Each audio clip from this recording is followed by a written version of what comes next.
Senate will come to order. Chaplain Dr. Black will lead the Senate in prayer.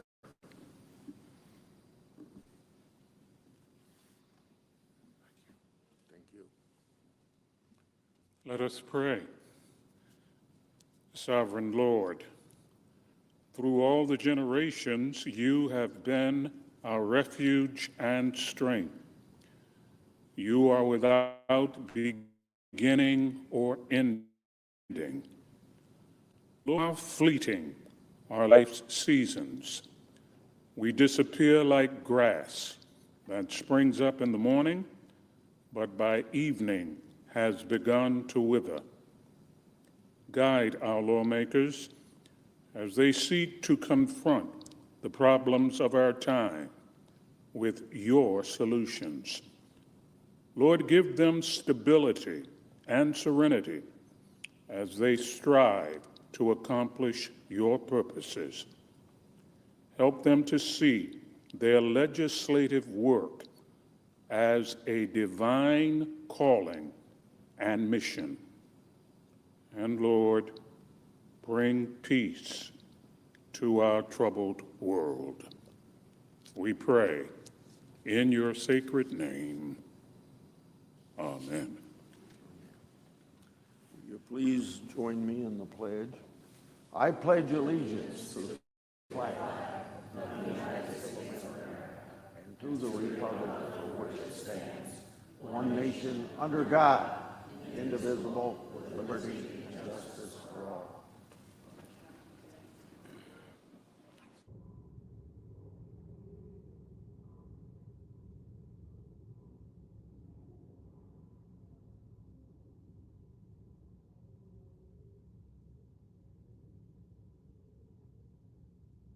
Under the previous order, the leadership time is reserved.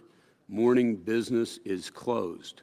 Under the previous order, the Senate will proceed to executive session and resume consideration of the following nomination, which the clerk will report. Nomination, the Judiciary, Sharia Atkins Clark of South Carolina to be United States District Judge for the District of South Carolina. Mr. President, The Senator from Iowa.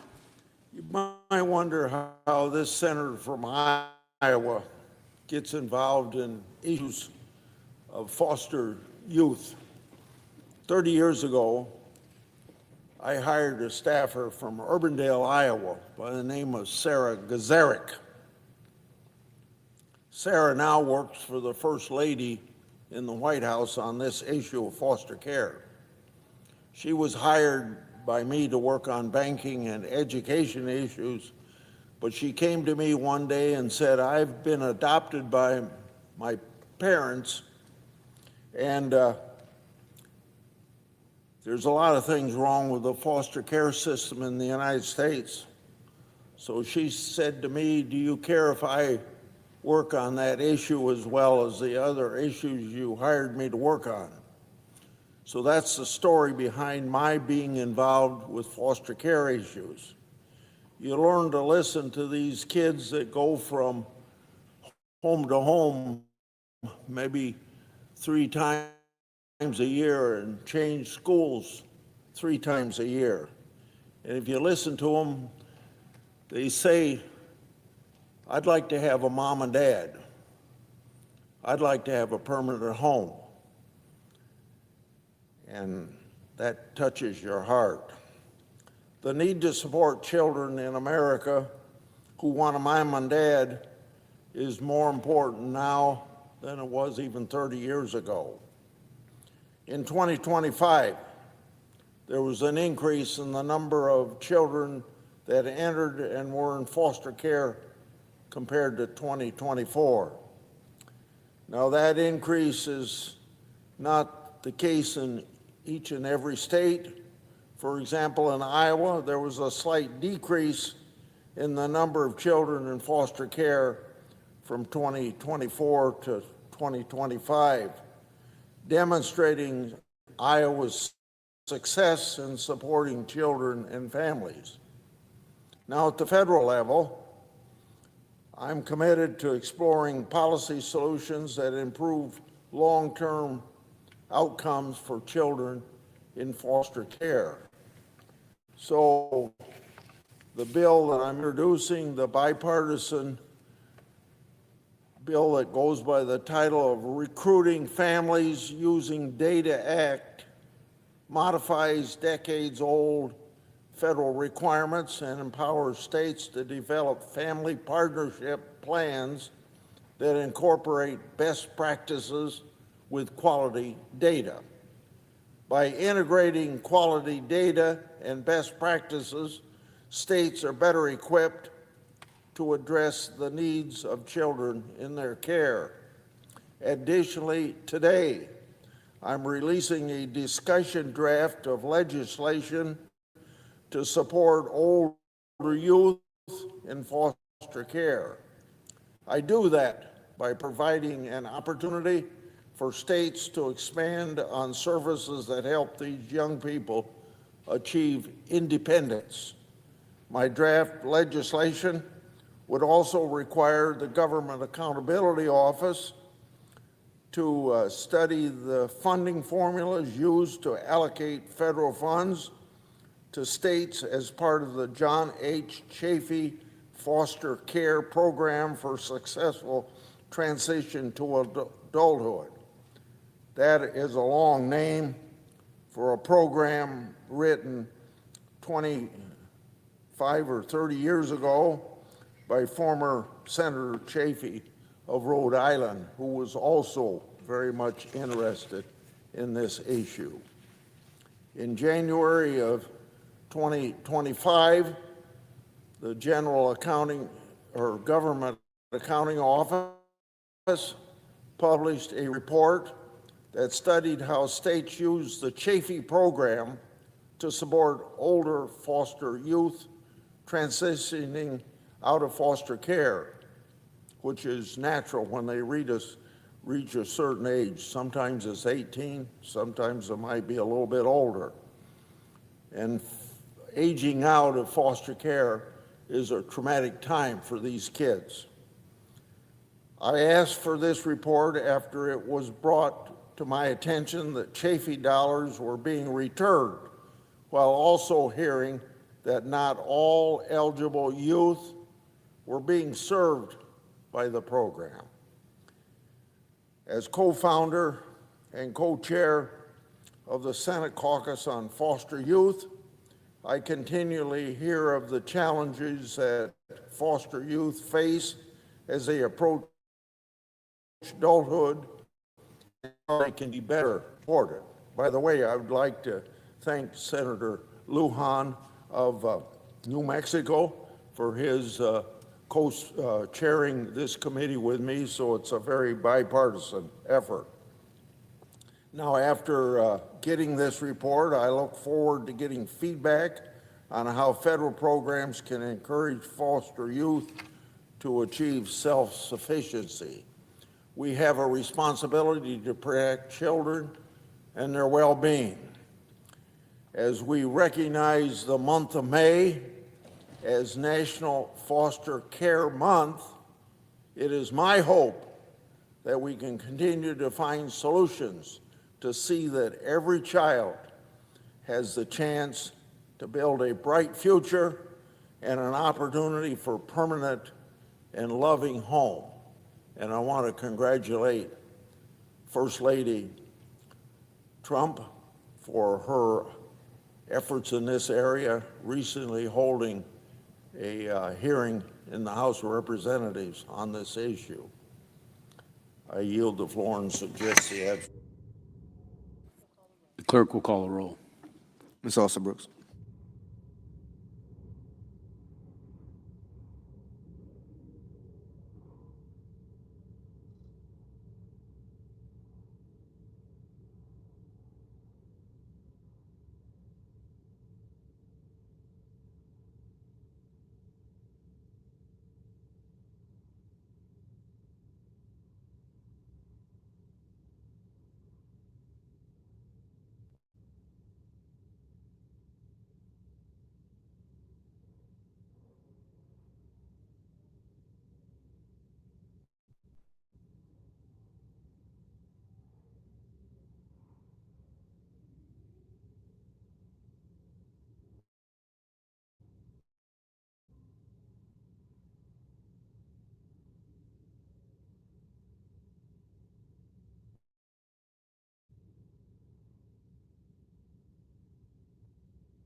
The Majority Leader, President, I ask unanimous consent the quorum call be suspended.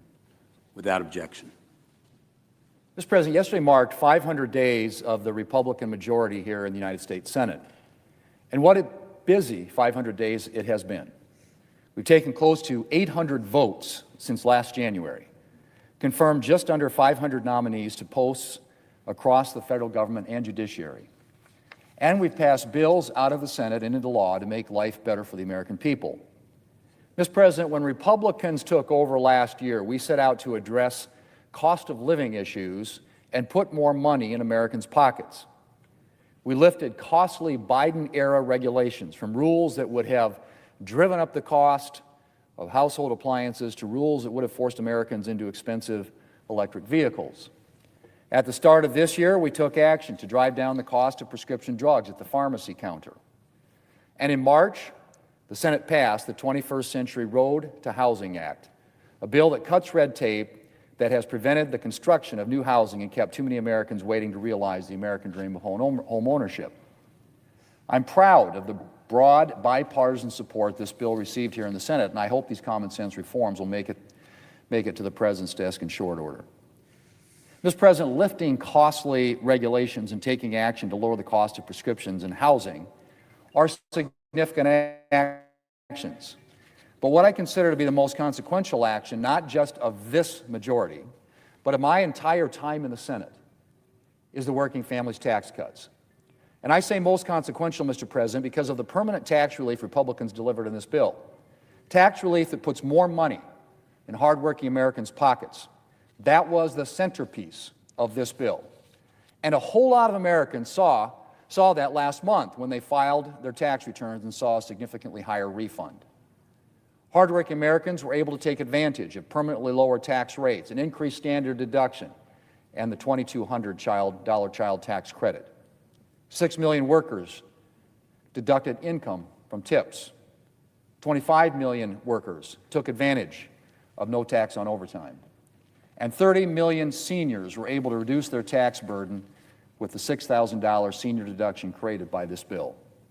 Mr. President, the working families tax cuts lets hardworking people keep more of their hard-earned money.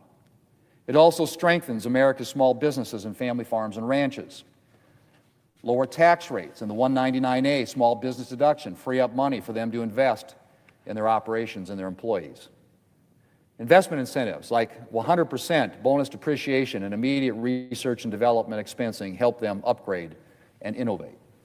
And a lot of family businesses, business owners, I should say, farmers and ranchers, breathed a sigh of relief when this bill passed because it protects them from a potentially devastating death tax bill, not to mention the costly estate planning expenses that come along with this tax. Mr. President, these measures are part of Republicans' focus on strengthening America's economy. And an important part is strengthening our agriculture economy. Mr. President, America's farms and ranches have faced some serious headwinds lately. Higher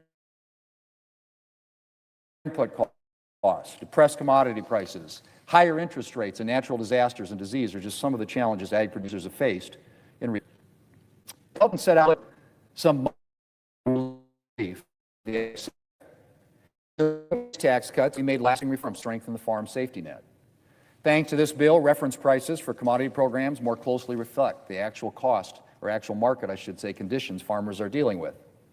We bolstered crop insurance, and we improved the livestock indemnity program and livestock forage disaster program to help ranchers and other livestock producers through challenging times. But, Mr. President, we still have more to do to strengthen the agricultural economy. Senators Bozeman and Hoeven are working on a farm relief package to address the challenges facing farmers right now. Allowing the year-round sale of E15 fuel is another priority. Year-round E15 is something that helps not only the ag economy, but the overall economy by reducing fuel costs and allowing for more homegrown energy.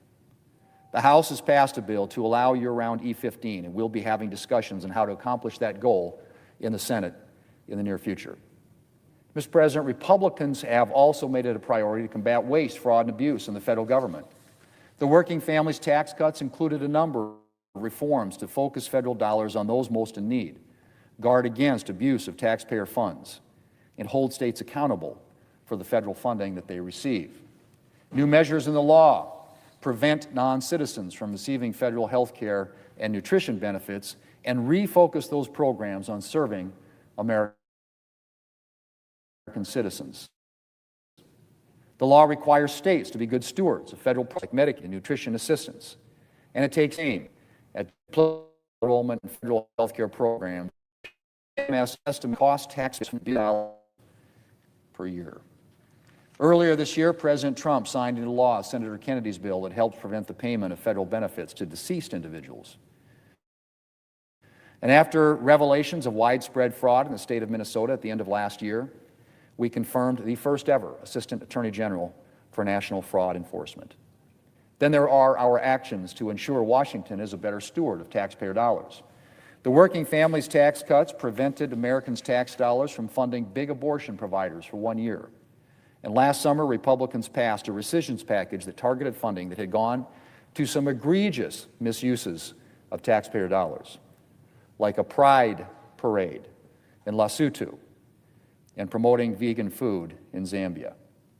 And we continue to work to ensure that taxpayer dollars are not being wasted. Mr. President, I said at the outset of this Congress that I wanted to restore regular order consideration of appropriation bills. And we were largely able to accomplish that goal even after Democrats tried to derail the process with the longest government shutdown in history this past fall. This year, we were asked to level the less money than if we. Mr. President, the only reason we haven't passed 12 out of 12 full appropriations bills this year is that our Democrat colleagues apparently don't believe in securing our nation's borders. Their refusal to provide even $1 for the Border Patrol in this year's DHS funding bill is ample evidence of that. Republicans most certainly believe in border security. In fact, addressing the dangerous situation at our border was one of our top priorities when we took over last year. The first bill we passed was the Laken-Riley Act to ensure that illegal immigrants who have committed certain crimes are not allowed back on our streets. We passed the Halt Fentanyl Act to give law enforcement the tools it needs to go after this deadly poison, much of which flows across our southern border.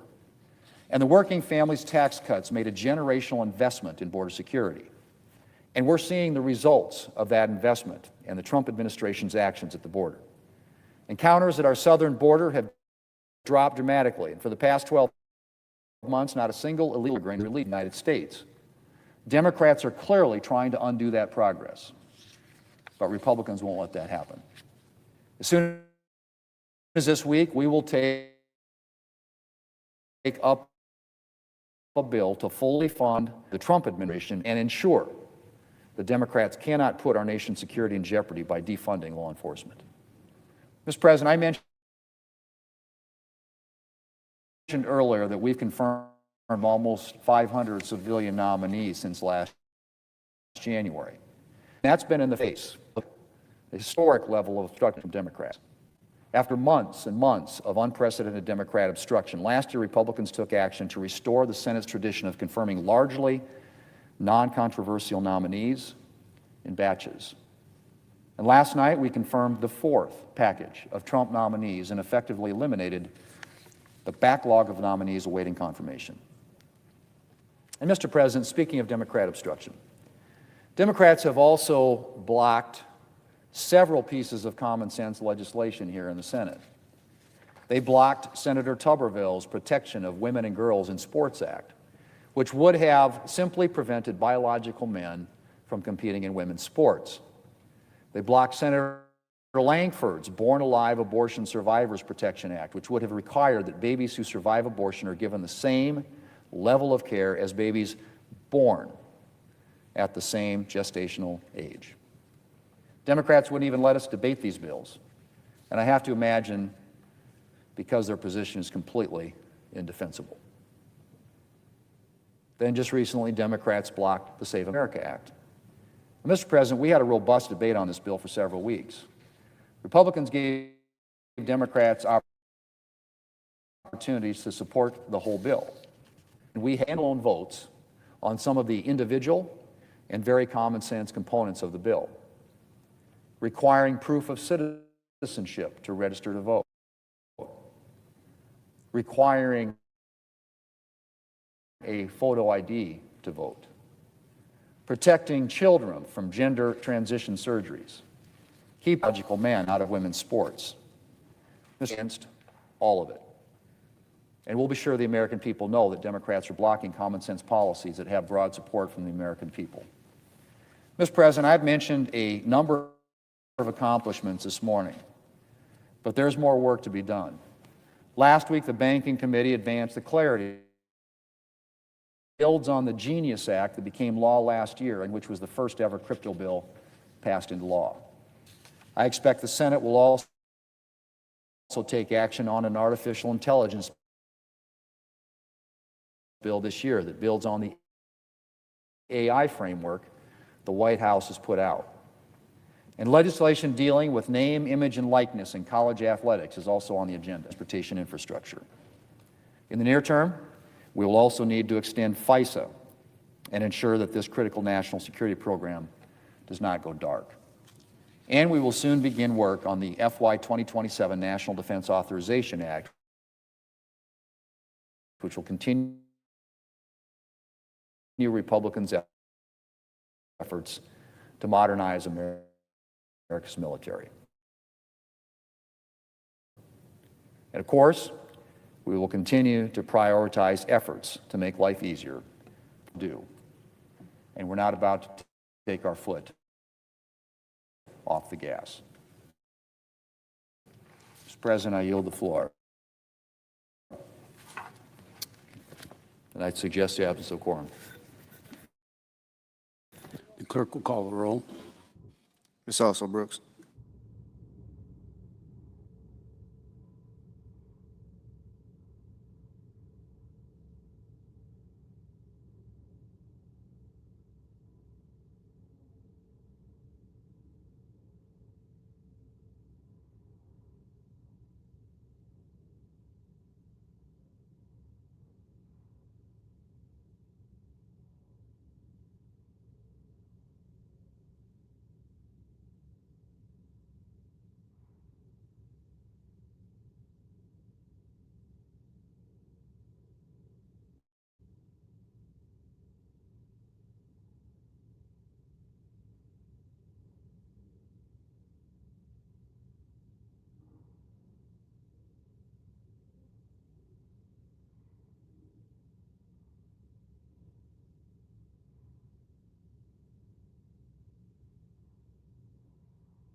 Ask unanimous consent the quorum be dispensed with. Without objection, the Democratic leader. Mr. President, Donald Trump looks at the federal government and sees one thing: a cash register full of Americans' money, and he keeps trying to ring himself up. Nearly $2 billion for his MAGA slush fund, $1 billion more for his gilded ballroom, and not one serious plan to lower costs for families forced to pay the bill. This week, Trump showed us again exactly what his presidency is about: not helping Americans, not lowering costs, not making life easier for working families, but finding new ways to turn taxpayer dollars into political payouts, personal perks, and vanity projects. Just look at this nearly $2 billion slush fund. Just look at it. It's enough to make you cringe. Trump settled with himself in his own lawsuit against his own government to funnel taxpayer money to his political allies, January 6th insurrectionists and far-right loyalists. Let me say that again. Donald Trump settled with himself in his own lawsuit. Have you ever heard of something like this? Against his own government, to take taxpayer dollars to his political allies, stuff it in their pockets, and for all we know, his pocket. Trump didn't bother making a deal with the devil. He just made a deal with himself to set up this MAGA slush fund. That's not justice. That's not law and order. That's corruption. Corruption in broad daylight. No disguise, no shame, no attempt to hide it. And this is the through line of the Trump presidency. If there's taxpayer money on the table, Donald Trump wants a big cut of it. Trump wants to fill his coffers. That's why he created this MAGA slush fund. That's why he keeps demanding taxpayers bankroll his billion-dollar ballroom. And it's why his family business always seems to be lurking around the business of government. Americans are working harder than ever just to make ends meet, while Donald Trump schemes to turn their tax dollars into personal payouts and vanity projects. And where are the Republicans here in the Senate and elsewhere? Are they going to stand up for the taxpayer? Or are they so afraid of Donald Trump that they'll let him raid the Treasury in broad daylight? The American people are watching, and they'll remember who fought to lower their costs and who helped Donald Trump line his pockets. And that brings me to the Republicans' reconciliation bill. While Americans are getting crushed by the cost of rent, groceries, gas, health care, child care, Senate Republicans have spent their time trying to salvage a plan to force taxpayers to fund Donald Trump's gilded ballroom. Democrats stopped Republicans' first attempt.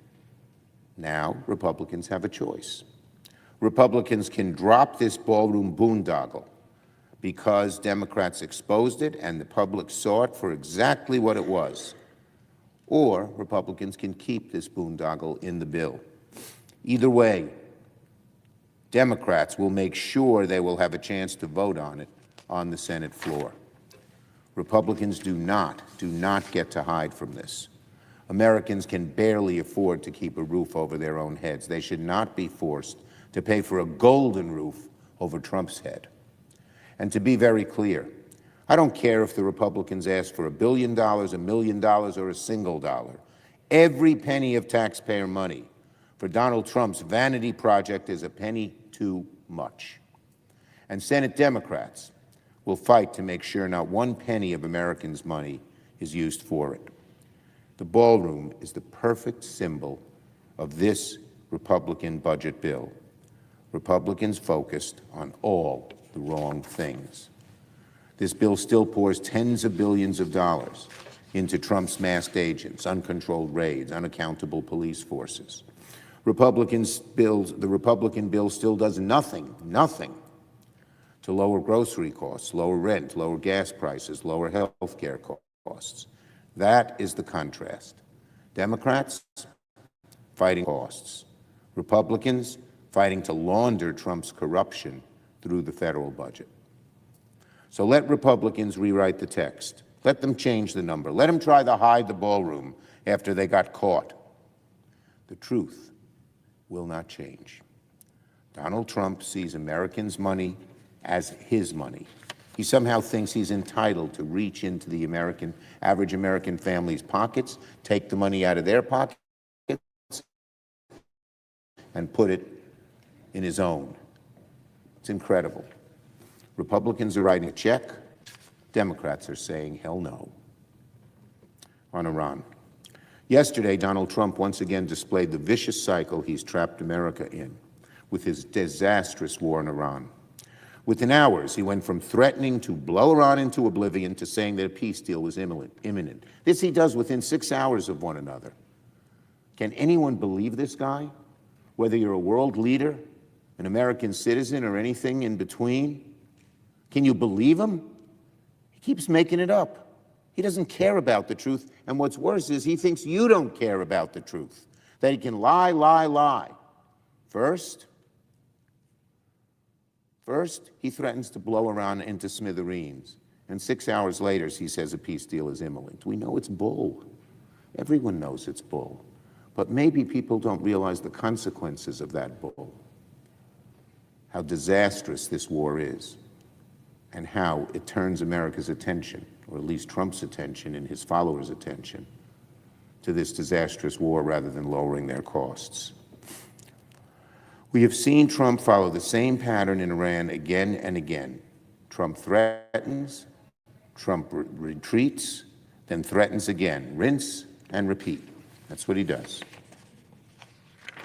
Trump is practicing Groundhog Day diplomacy, smashing the clock over and over again, like Bill Murray does in the movie. Trump's no closer to ending this war, no closer to bringing down the skyrocketing costs of this war, no closer to getting our troops out of harm's way. Senate Republicans must not continue to allow Trump to remain stuck in this never-ending loop of threats and failed negotiations. I urge Senate Republicans to support Democrats' war power resolution to withdraw our troops from hostilities with Iran, which we are bringing to the floor for an eighth vote later today. Republicans, instead of perpetuating Trump's reckless cycle, could help break it by supporting our War Powers Act to end the war. That would be doing what the American people need and want. On a speech I'm giving at the Center for American Progress on election protection. Later today, I'll speak at the Center for American Progress's Ideas Conference to detail Democrats' plans to protect our elections from MAGA interference. Donald Trump is escalating his attacks on our elections because he knows his agenda is unpopular. He knows he's going to lose the elections, and so he wants to throw the election, to cheat. Senate Democrats are not waiting till after the damage is done. I am launching Senate Democrats' Election Protection Task Force to prevent, monitor, and challenge any malfeasance from Donald Trump and the far right before, during, and after our elections in November. Our task force is bringing together 11 senators and some of the sharpest election experts in the country, people like Mark Elias, Eric Holder, Vanita Gupta, Norm Eisen, Skye Perryman, and others, as well as a variety of election protection organizations to safeguard our democracy.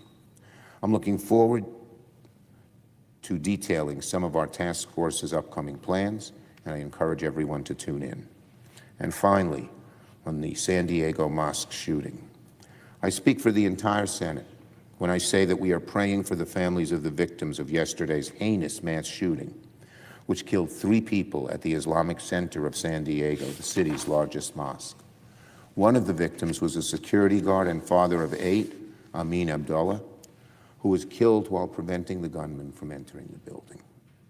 His heroic actions surely saved many lives and will always owe him and his family a debt of gratitude. In recent years, mosques, synagogues, churches, and other places of worship have increasingly become targets of discriminatory attacks. We each have a responsibility to condemn the type of Islamophobia we saw in San Diego yesterday, just as we have a duty to stamp out all forms of prejudice and bigotry in our society. No one in America should have to live in fear of hate crimes or gun violence, but so many do. And that is so wrong. Many of us live in fear in our places of worship, in our streets, in the grocery aisle, and we must stop this. Congress needs to come together to combat hate and to pass common sense gun reforms to prevent violent individuals from acting on that hate with such deadly efficiency. I yield the floor.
The majority will. Thank you, Mr. President. I ask unanimous consent to waive the mandatory quorum call with respect to the clerk. Without objection. Thank you, Mr. President. Mr. President, since January, Democrats have refused to fund patrol. Month after month after month, Democrats have tried to defund law. The Biden administration tried an open approach. All across America continue this dangerous and deadly experiment. Consider the families of Lincoln Riley, of Stephanie Minter, of Sheridan Gorman. These families are mourning the tragic loss of their loved ones, each murdered by an illegal immigrant criminal. It is time for Congress to fully fund immigration and customs enforcement. ICE and Border Patrol keep our communities safe. They protect our country at great risk to themselves personally. The work they do is important, it is urgent, and it is necessary. And the results are undeniable. For the last 12 months, absolutely zero illegal immigrants have been released into our communities through the Biden Catch and Release program. Republicans are going to make sure that our Border Patrol is fully funded, all of it. This week, the Senate will vote on the Secure America Act. The Secure America Act will keep our nation strong, and it will keep our communities safe. The Secure America Act funds ICE and Border Patrol. It does it for 3 full years. It builds on the border security successes of the Lincoln Riley Act, the Halt Fentanyl Act, and the Working Families Tax Cuts Law.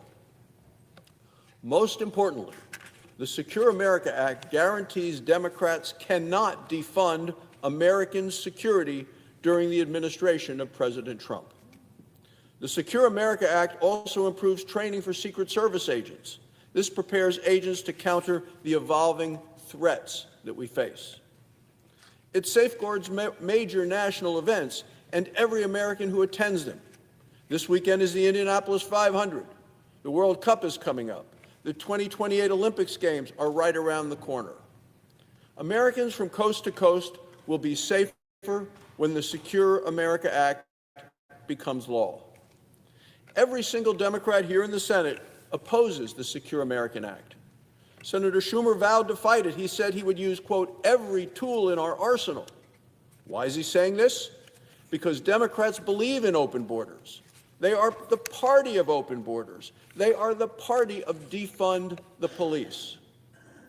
Democrats' outright opposition to protecting the American people contrasts sharply with their own personal demands, which is opposite of what they want for the American people. Democrats are demanding more personal security for themselves, but not for the American people. Following the murder of a state representative last year, Senator Schumer complained. He said, "We need more protection. We need more money." Senator Chris Murphy of Connecticut warned that limited resources, he said, should not be the reason why an assassination of a member of Congress is successful. Do you know the amount of money the Democrats have demanded?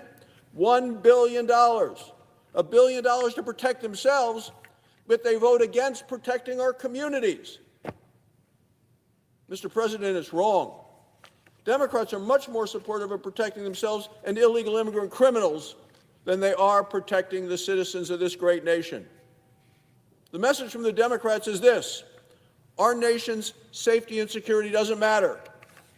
My message is this: the safety and security of our citizens and our communities should be the #1 priority of everyone serving in the United States Senate. Republicans are going to stand up to protect American citizens. We will pass the Secure America Act, and we'll continue to keep American communities safe. Thank you, Mr. President, and I yield the floor.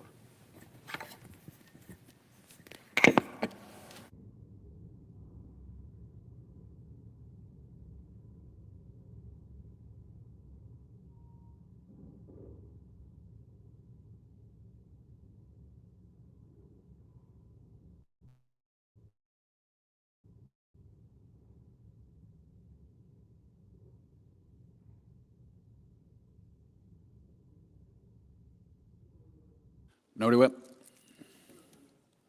If you follow the United States Senate priority agenda, you're realizing that at this moment in time, we are in the midst of a national emergency. A national emergency.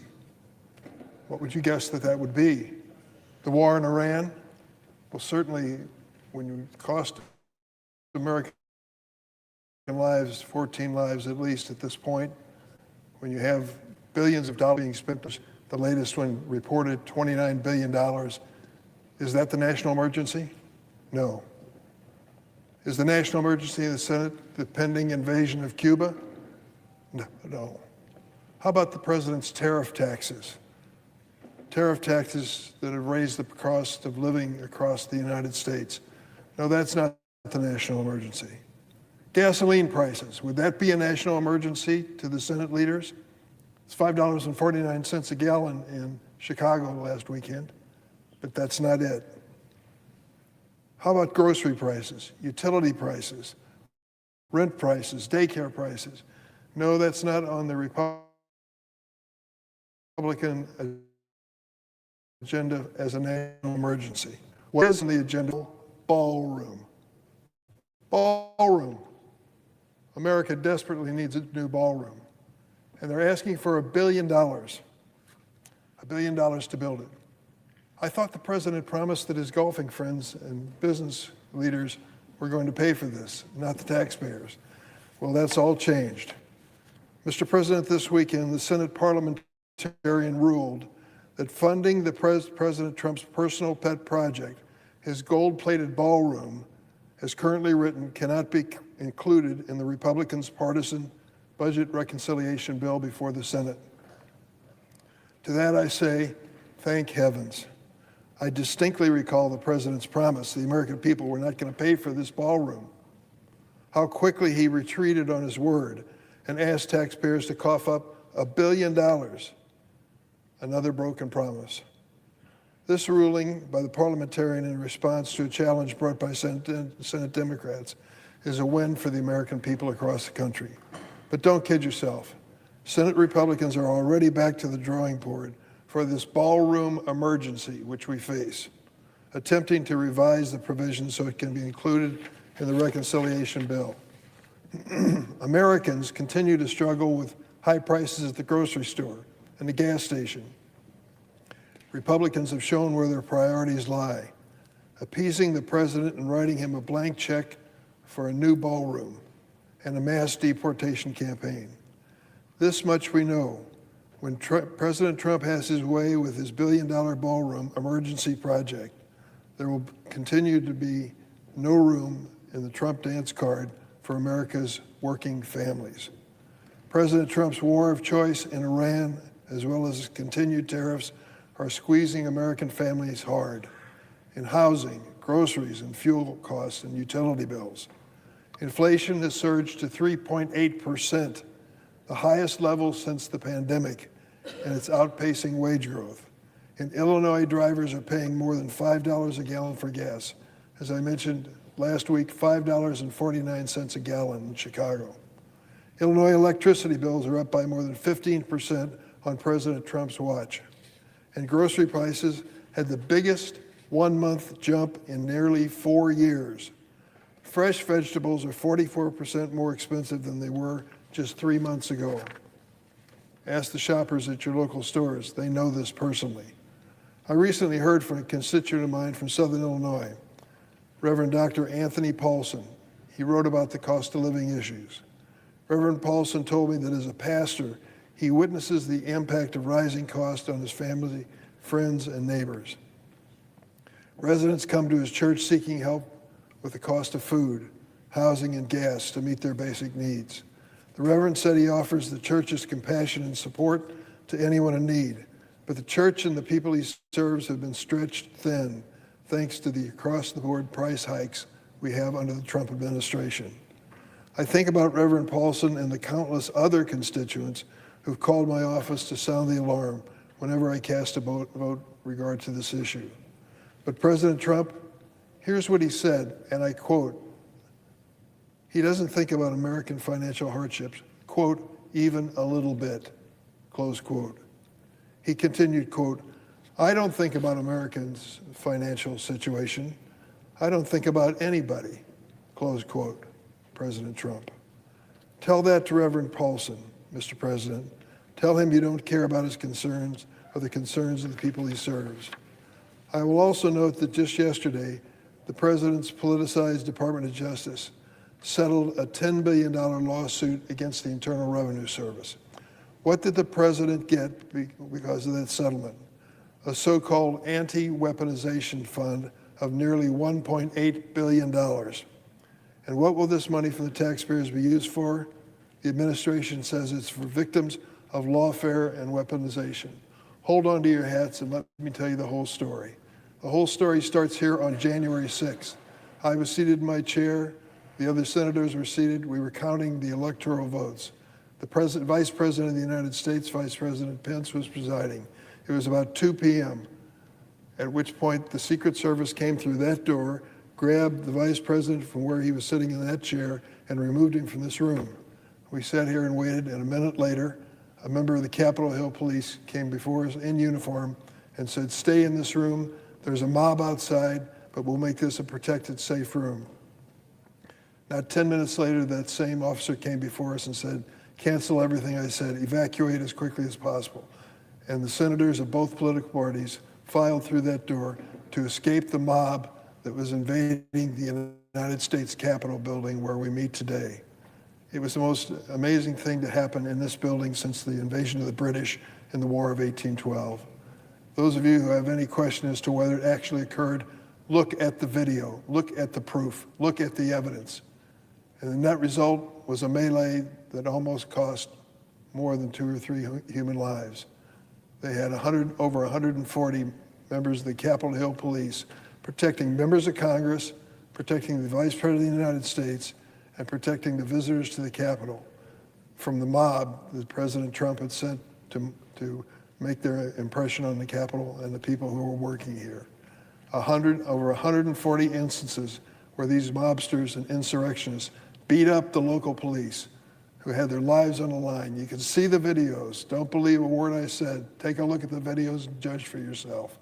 The net result was, when it was all over, some 1,500 to 1,600 individuals were arrested and prosecuted for crimes committed that day. Many of them ended up in jail, as they should have.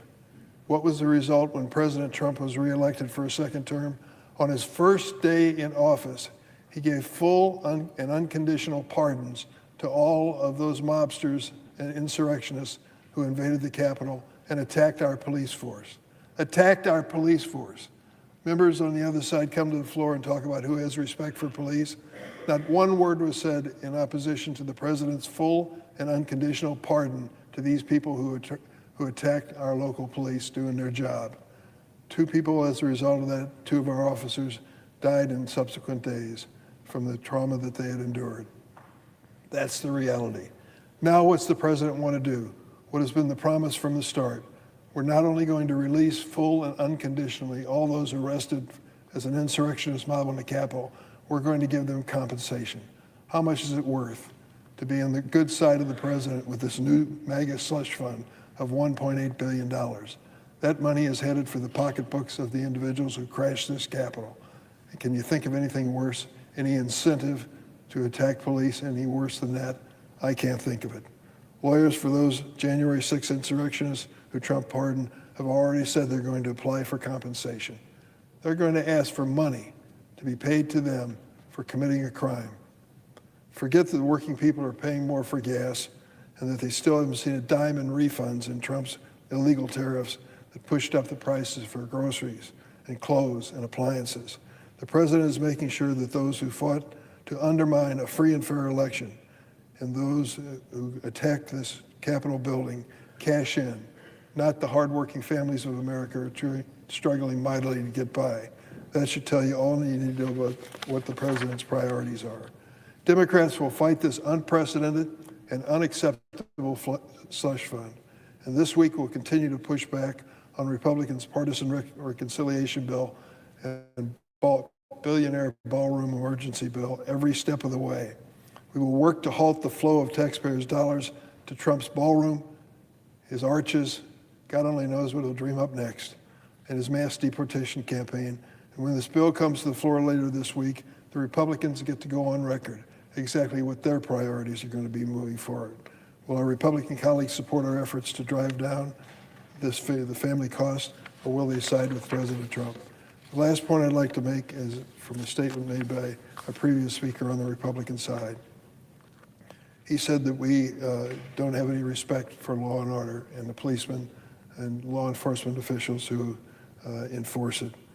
This MAGA slush fund of $1.8 billion for those who came into the Capitol and sacked this building and did their darndest to hurt our law enforcement agents speaks for itself. What we feel on the Democratic side is that the men and women in law enforcement deserve our respect. They should be held to the same standards in the Capitol and in the federal government as they're held in every state. I don't know of any masked state troopers in my state or in Wyoming. They don't wear masks because they're proud of what they're doing for a living, whereas the ICE agents are just the opposite. They're hiding their identity, and the Republicans want to protect that. I don't understand why. I yield the floor.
Mr. President.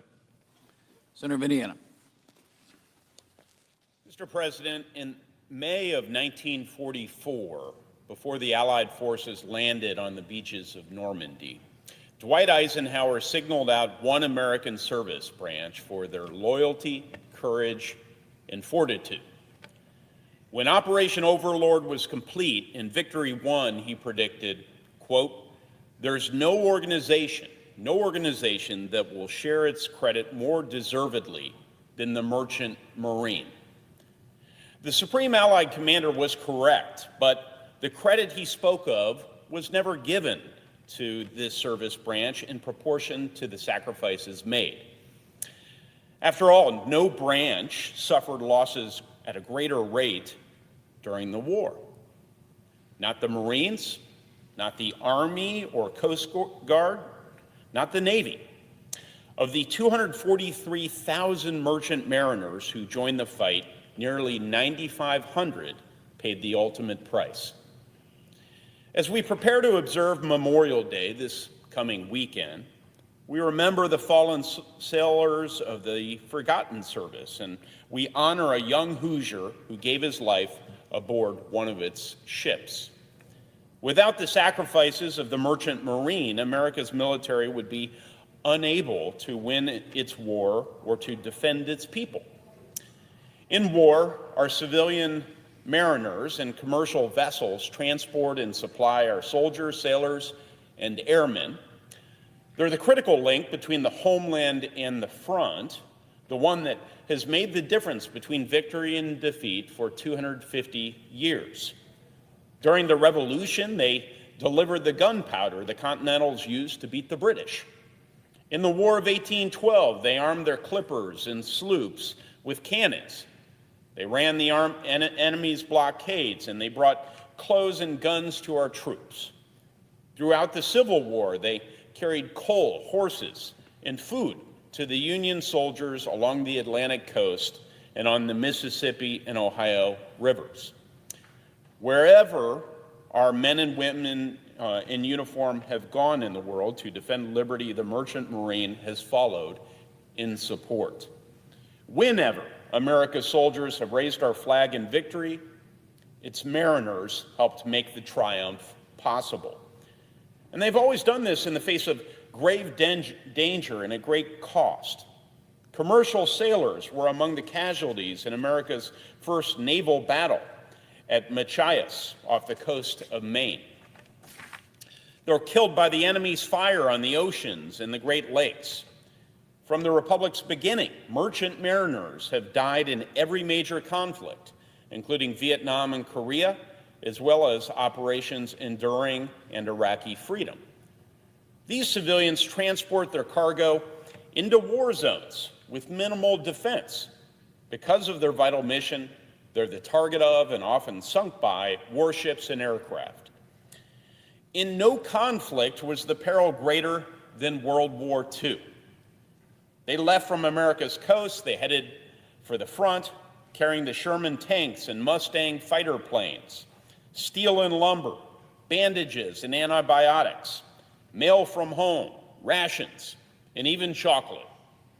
On board those ships were what was required to defeat the Axis and to make a soldier's life just a little bit less miserable while doing it. That is, they made it to their destination. 733 of America's merchant ships were sunk during the war. The Samuel Q. Brown was one of them. The tanker was on its way from New Orleans to Honolulu carrying 80,000 barrels of fuel when it was struck by a torpedo from a German submarine 100 miles south of Cuba. The ship erupted into fire. Its crew jumped overboard and swam to the lifeboats and rafts that they'd cut loose after the explosion. 2 men were lost. The rest watched as the U-boat launched another torpedo and sank the Samuel Q. Brown. After 13 hours afloat, a Navy patrol plane spotted their survivors who were eventually rescued. The 5 injured among them were transported to a hospital in Key West, Florida. All survived but one, a messman named Harold Dawson. He died on June 1st, 1942. Harold was 27 years old. He was from Princeton, Indiana. He came from a line of heroes. Members of the Dawson family fought in the Revolutionary War, the War of 1812, in the Civil War. No surprise then that he was active in the history club at Princeton High School before his graduation in 1932. He was well known and well liked in Princeton, a fixture at the downtown square where the local newspaper noted he was often seen at the front table in the local restaurant, the Alco. At the end of the 1930s, Harold relocated to Texas, where he found work in the oil industry and ended up as a messman on the Samuel Q. Brown, which was owned by the Tidewater Associated Oil Company. He'd served aboard 2 other ships before the Samuel Brown. Both were sunk after his transfer. The third one was fatal, his mother later said. It was during that ship's mission that he joined the list of Americans who have laid down their lives so that their countrymen could live in freedom. After his body was brought back to Indiana from Florida, Harold's mother was presented with the Mariner's Medal. This is the Merchant Marine's highest honor, and it's equivalent to the Purple Heart. Another honor arrived later to address the incredible losses of commercial vessels during the war. American industry mass-produced Liberty ships to speed supplies to the front. In 1945, one of these Liberty ships, the SS Harold Dossett, was completed. Ultimately, it was the men aboard those Liberty ships who helped win the war. As Dwight Eisenhower said, the merchant mariners, quote, brought us the tools to finish the job. Their contribution to final victory will be long remembered, he said. A contribution that cost many lives. So let us not lose sight that Memorial Day is not just the beginning of summer. It's a solemn day when we honor and do what little we can to give thanks to the men and women who've died so we can remain free. It's also a time to keep the families of the fallen in our hearts and those serving in danger now in our prayers. And let us not forget to pay tribute to all of the lost. And one place we can do that is outside of the Gibson County Courthouse in Princeton, Indiana. You see, a monument there is inscribed with the names of local men who never came home from the world wars. Hoosiers, go there. And among the Marine soldiers and sailors, you will find a merchant mariner, Messman Harold Dossett. Never forget the debt we owe them all.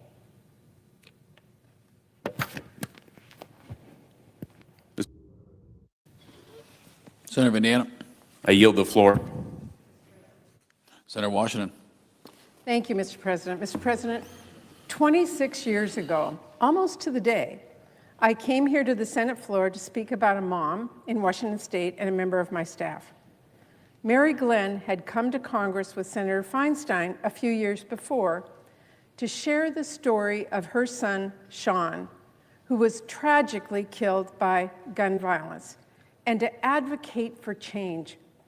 As a mother myself, I couldn't imagine the pain that she had gone through, but I could absolutely recognize her passion and her resolve to respond to challenges and hardships, not by getting discouraged, but by getting determined to make a difference.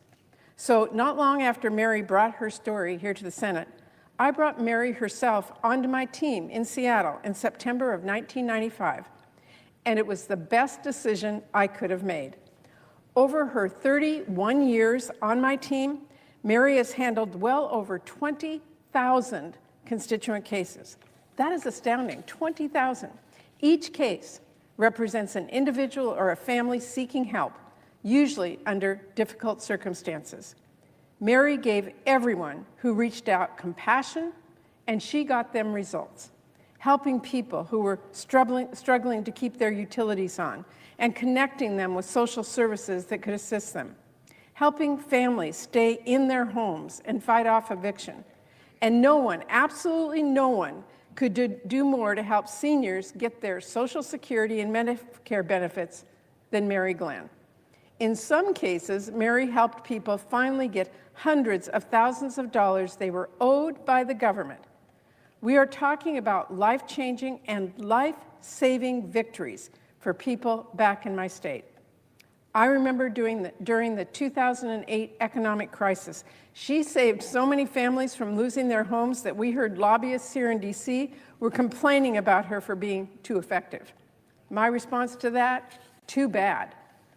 Whatever the case, whatever the challenges, Mary has never been afraid to go against big agencies, navigate complicated systems, or even go toe-to-toe with powerful special interests.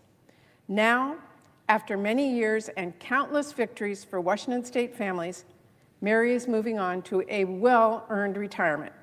We all wish her the best as she spends more time with her family, her daughter Tiffany, her son-in-law John, and especially her grandkids Adeline and Ellis, and more time at Dawson's, her home away from home. We are all going to miss her dearly at our office because Mary is more than a trusted resource for our constituents. She is also an invaluable resource to everyone she works with, someone we all turn to for her knowledge, her advice, and her guidance. She exemplifies a true commitment to public service. Mr. President, when I came to this floor to share Mary's story all those years ago, I came here to speak about a mom who had the strength to speak out after a painful tragedy. Today, I'm speaking about mom, but also a grandma, an incredible champion for Washington state families, and a friend. Mary, thank you. I know Sean would be so proud of everything you've done to fight for change. You've helped so many families through your hard work, and you have inspired so many people through your resilience, including me. Thank you, Mr. President. I yield the floor. Just the absence of a quorum. Clerk will call the roll. Ms. Alston-Brooks.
President. Senator Nebraska. Mr. President, I ask permission to officiate the quorum call. Without objection. Thank you, Mr. President. Mr. President, I am proud to represent the great state of Nebraska. Agriculture is our #1 industry in Nebraska, and I'm also proud to represent our farmers and ranchers who are the best in the world. Agriculture is the heart and soul of what we do in our state of Nebraska. We produce the finest products, safest food. We feed and fuel our great nation. Now, it's no secret that our farmers and ranchers have had some challenges. We've seen low commodity prices and high input costs.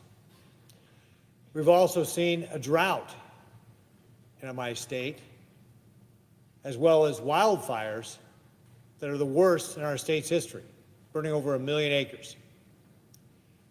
But our farmers and ranchers, they're tough and resilient. They find ways to come together and get through the tough times. They contribute to their communities. And despite all this, they continue to invest to make sure that we have a strong agricultural sector in Nebraska. And this is also important for our country. Food security is national security. Last week, the Senate passed my resolution to proclaim May as Beef Month throughout the entire country. And again, this is our leading industry in Nebraska, the beef industry. We are the leading state for exporting beef, $1.7 billion worth. We're a leader in the categories that describe beef. In fact, we've got over 6 million head of cattle. We've got the 3 highest beef producing counties in the country in Nebraska. We're very proud of our beef industry, and of course, it's the best tasting beef in the entire world, even if the president doesn't agree with that right now, being from Montana. So we're very, very proud of that. It's also Renewable Fuels Month. And Nebraska is again a leader in renewable fuels, 2.2 billion gallons. And not only is this important for creating jobs in our small towns and rural communities, but this is one of the ways that consumers can save money at the pump. Last time I filled up on E10, 10% blend of ethanol, I saved 55 cents a gallon at my local Hy-Vee. It's also a great way to be able to help clean up the environment. And of course, it's great for our farmers and ranchers. And also great for our country. There's estimates that our renewable fuels industry that is so great for our corn farmers and soybean farmers also displaces about 640 million barrels of foreign oil. That means we are less dependent on foreign sources of energy. This is, again, a great way for consumers to save money, but also for us to strengthen our energy independence, American first energy independence. So our homegrown solution is biofuels. Now, at the summit last week, where President Trump was in Beijing, we heard good news with regard to potential additional purchases of American agricultural products. U.S. Trade Representative Jamison Greer said there'll be double-digit additional purchases of double-digit billions of dollars of agricultural products over 26, 27, and 28. Maybe $17 billion in each of those years, and that's on top of the 25 million metric tons that Communist China has agreed to buy already last year in October. That certainly is good news for our farmers. What we need is to make sure that we hold Communist China accountable for those purchases. We need to recall that in the first Trump administration, they signed the Phase 1 trade deal with Communist China. But as soon as President Trump was out of office, China reneged on that deal. We've seen him capriciously turn away cargo ships of our corn. They've delisted our beef processors. Communist China, at the end of the day, is a bad trading partner. We need to make sure we hold them accountable for the commitments they make. And I expect this administration will do just that. They have a track record of doing that. In addition, we need to look at diversifying our export markets. That is why I am introducing the Market Act. The Market Act would instruct the U.S. Department of Agriculture and the U.S. Trade Representative to look at ways that we can mitigate our dependence on communist China, to look for new markets. Last year, in the Working Families Tax Cut, we put an additional $285 million, double the amount of money for trade promotion, to be able to find new markets for our farmers and ranchers. My Market Act would require USDA and the USTR to work together to look for new markets and to come back with a report to Congress on how we can further expand those and mitigate the risks by being dependent upon our adversaries like Communist China. Do we need to do something with regard to legislative action or regulatory action? This will help make sure that we continue to be able to expand the trade that is so important for our agricultural states like Nebraska.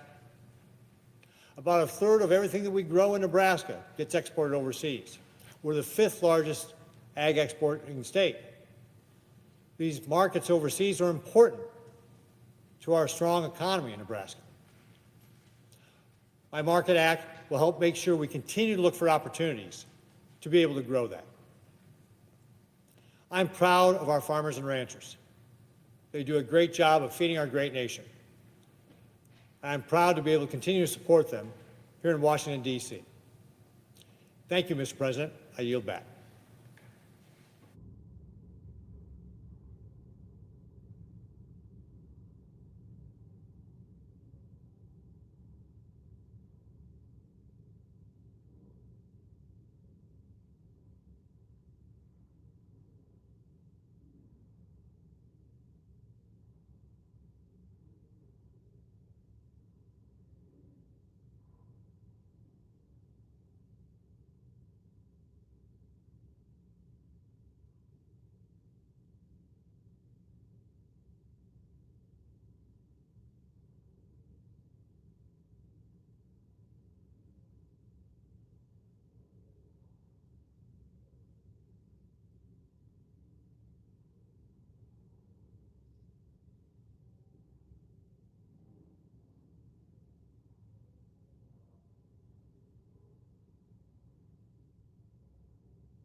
Senate of Illinois.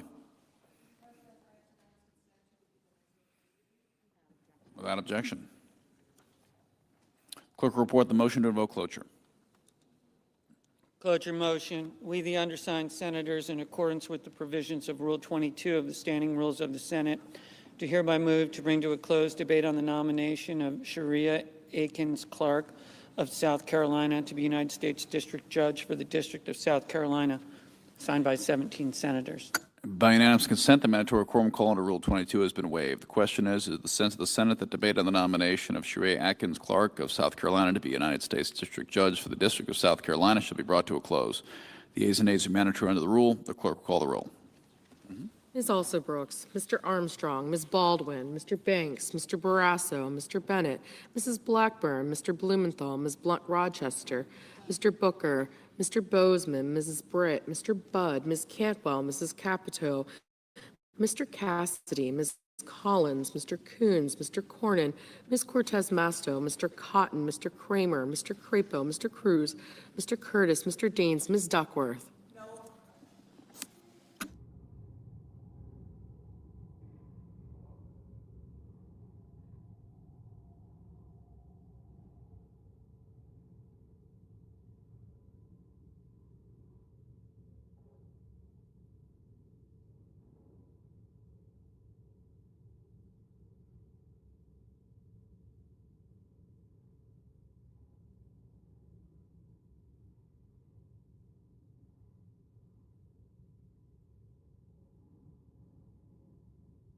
Mr. Durbin.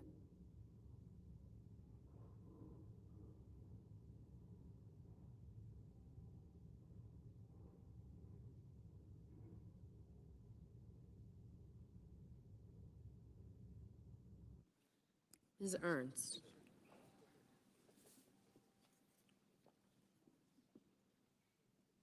Mr. Fetterman.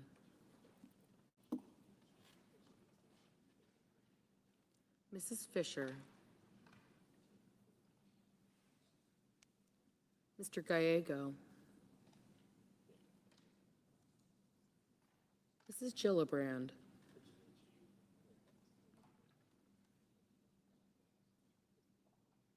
Mr. Graham.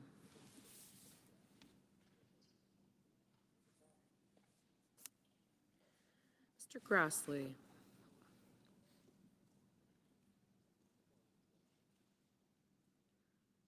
Mr. Haggerty.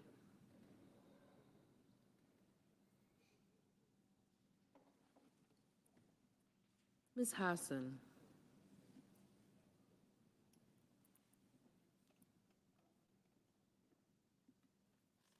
Mr. Hawley.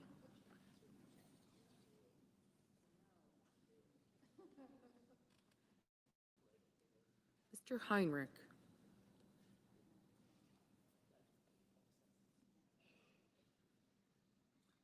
Mr. Hickenlooper.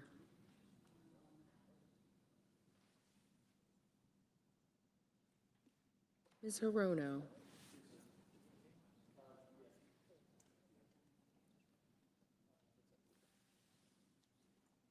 Mr. Hoven.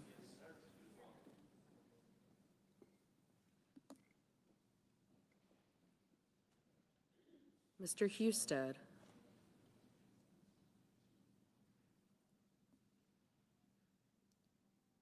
Mrs. Hyde-Smith.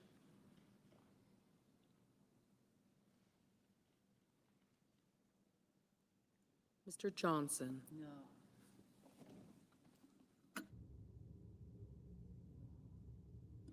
Mr. Justice. Mr. Kane.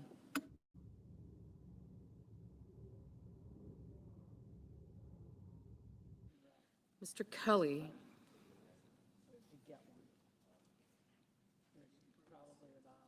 Mr. Kennedy.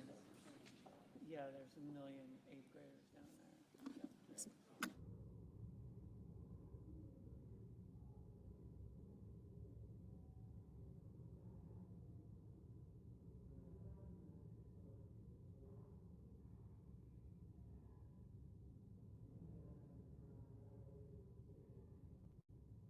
Mr. Kim.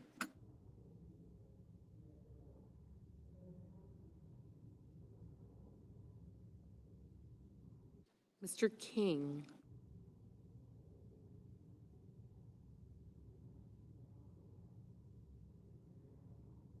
Ms. Klobuchar.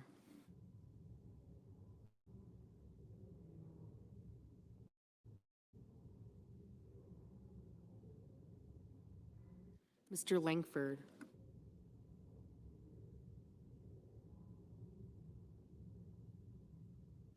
Mr. Lee.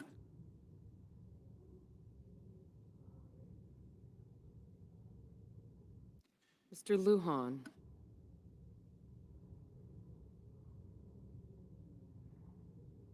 Ms. Lummis.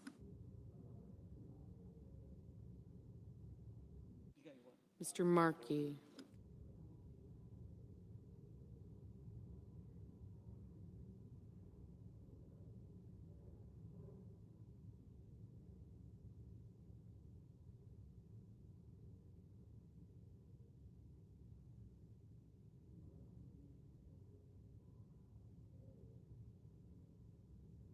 Mr. Markey. Mr. Marshall.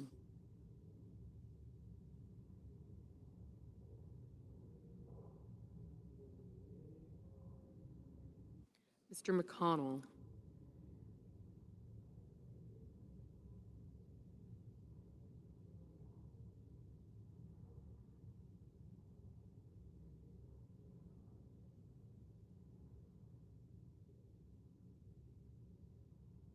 Mr. McCormick.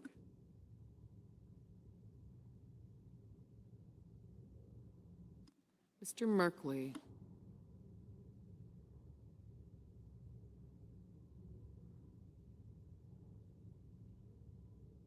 Mrs. Moody. Mr. Moran. Mr. Marino.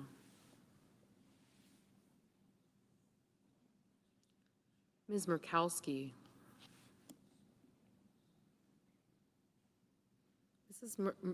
Mr. Murphy. Mrs. Murray. Mr. Ossoff. Mr. Padilla. Mr. Paul. Mr. Peters.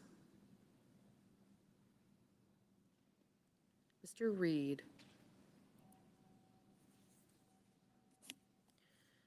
Mr. Ricketts. Mr. Risch. Ms. Rosen. Mr. Rounds. Mr. Sanders. Mr. Schatz.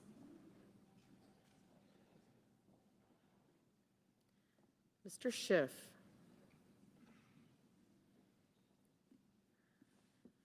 Mr. Schmidt. Mr. Schumer.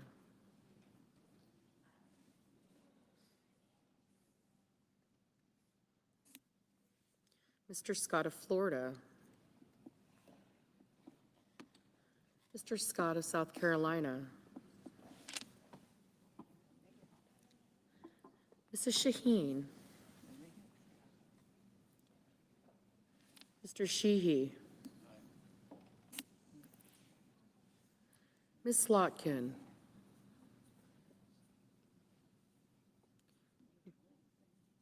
Ms. Smith.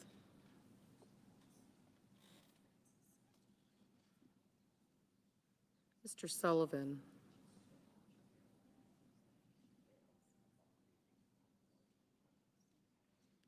Mr. Thune. Mr. Tillis.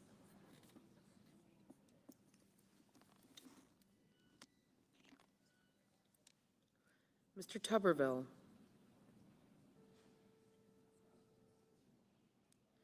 Mr. Van Hollen. Mr. Warner. Mr. Warnock.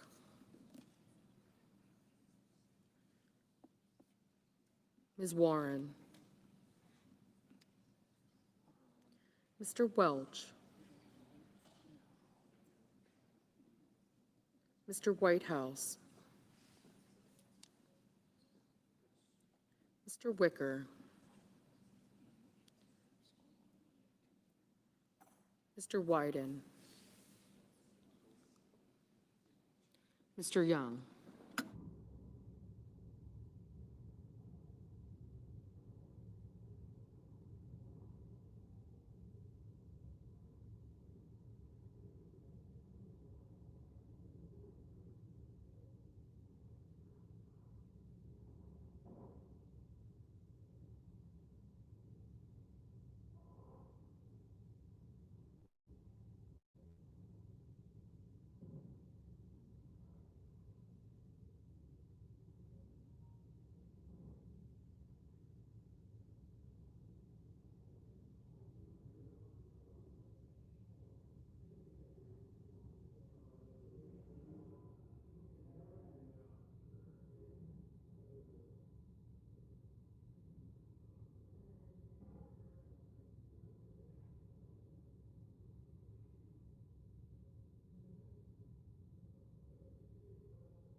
Senators voting in the affirmative: Blackburn, Daines, Gallego, Kennedy, Moody, Ricketts, Scott of Florida, Shaheen, Sheehy, Thune, and Whitehouse.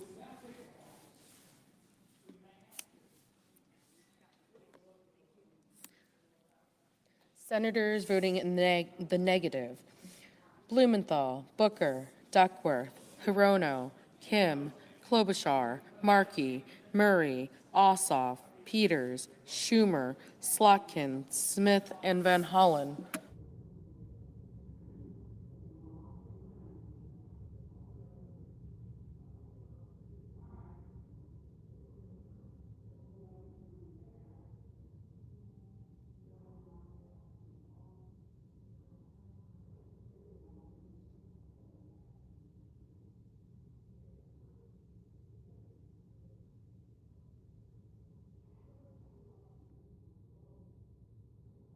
Mr.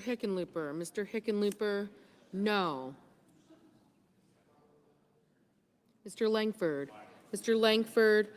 aye.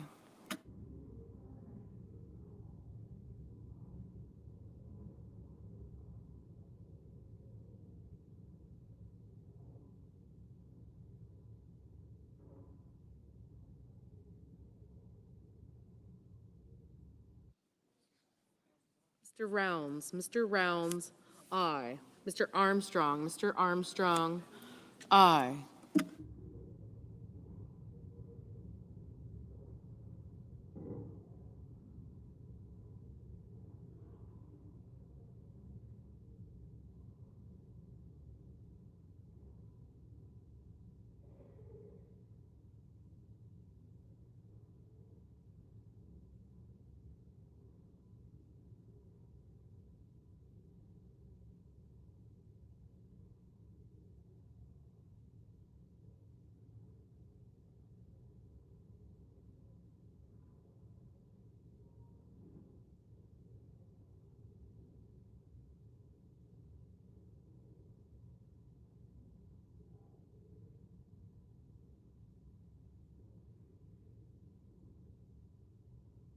Mr. Banks, aye.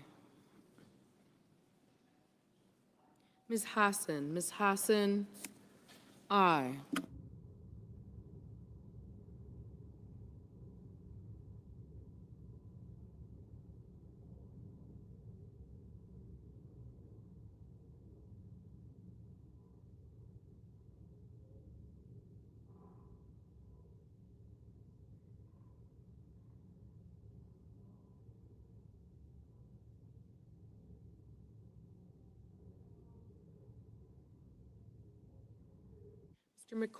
Mr. McCormick, aye. Mr.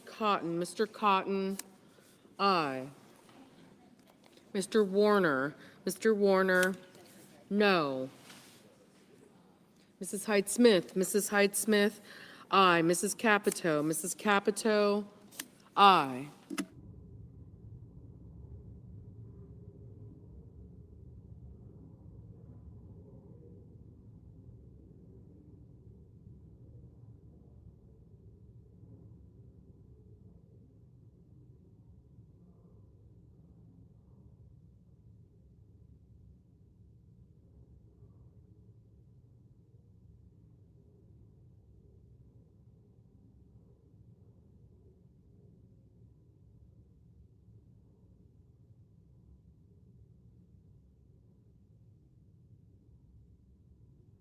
Ms. Blunt Rochester, no. Ms. Collins, aye.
Mrs. Gillibrand, Mrs. Gillibrand, no.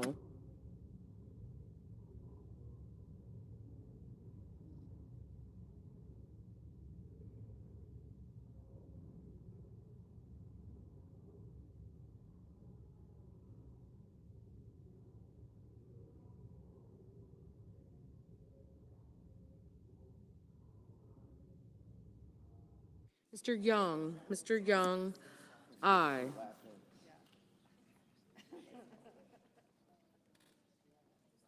Mr. Merkley, no. Mr. Husted, aye. Ms. Rosen, no.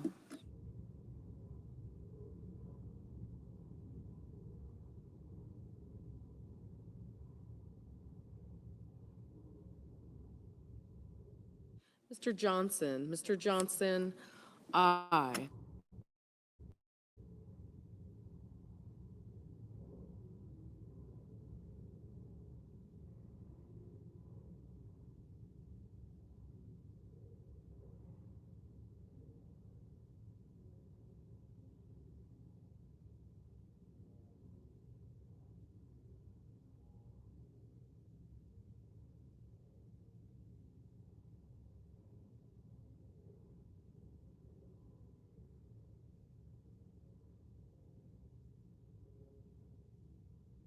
Mr. Paul, aye.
Mr. Padilla, no.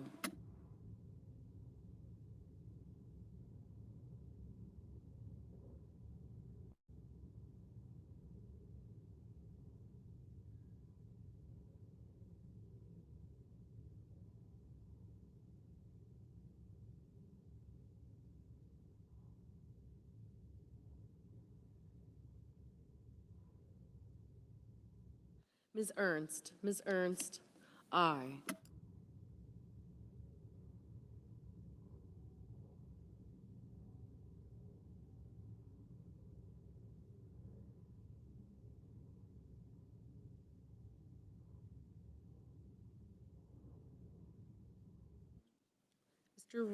Mr. Reed, aye. Ms. Baldwin, no. Mr. Barrasso, aye.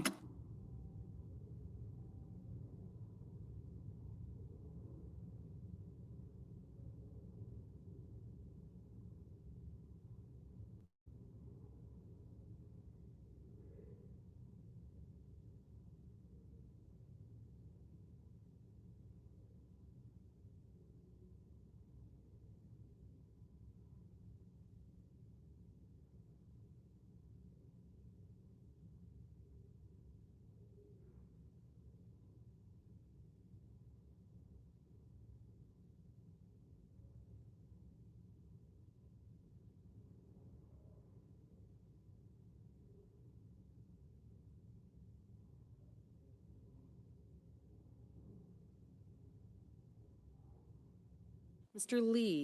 Lee, aye. Mr. Budd, aye.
Mr. Bozeman. Mr. Bozeman, aye.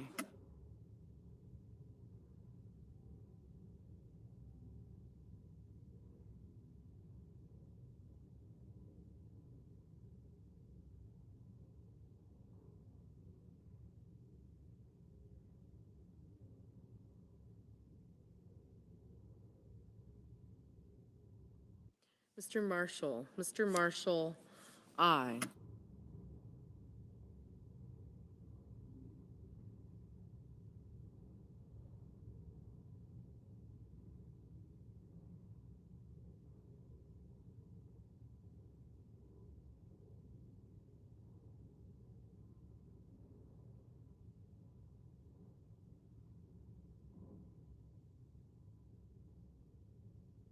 Mr. Cruz. Mr. Cruz, aye.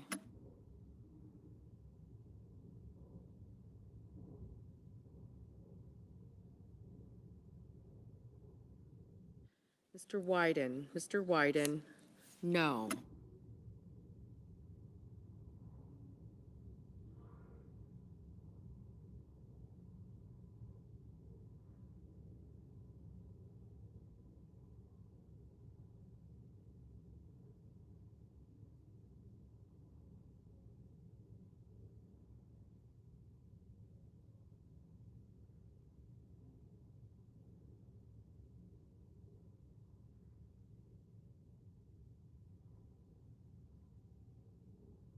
Mr. Sanders. Mr. Sanders, no.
Mr. Welch. Mr. Welch, no.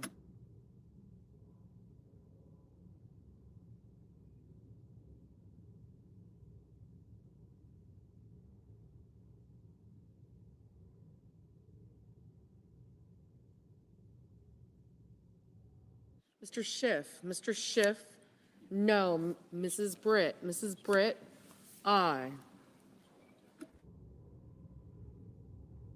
Mr. Kane. Mr. Kane, no.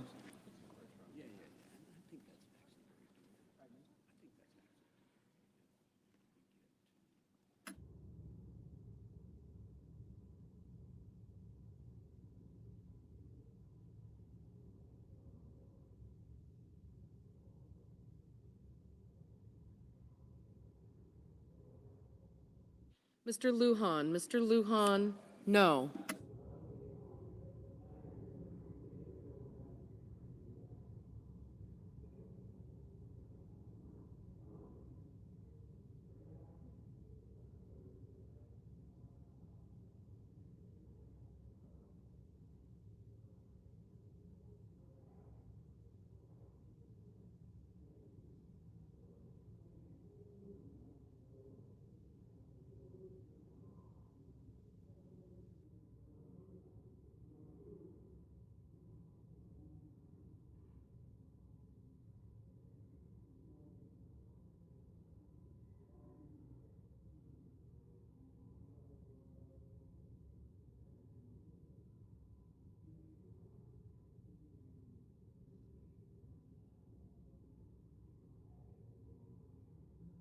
Mr.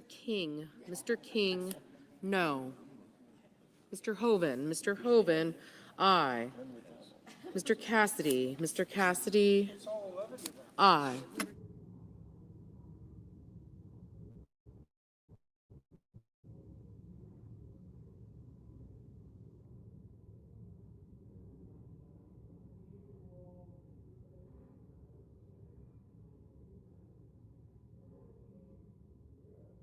Mr.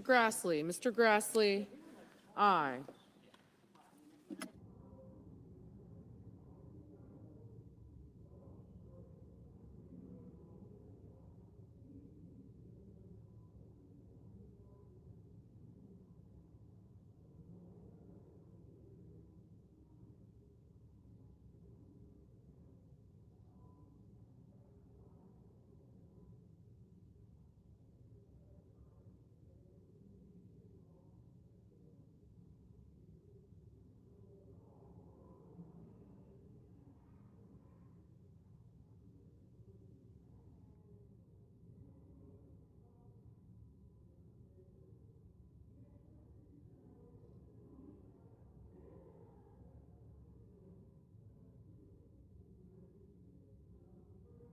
Ms. Cortez Masto, no.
Mr. Coons, no.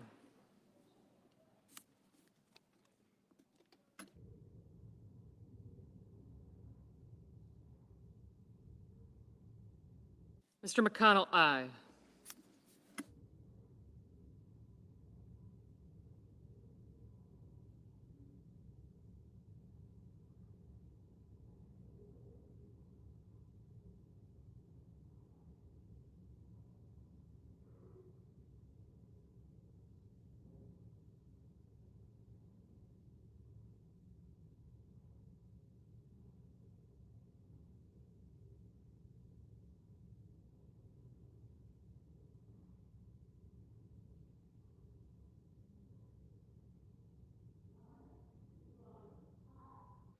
Ms. Lummis, aye.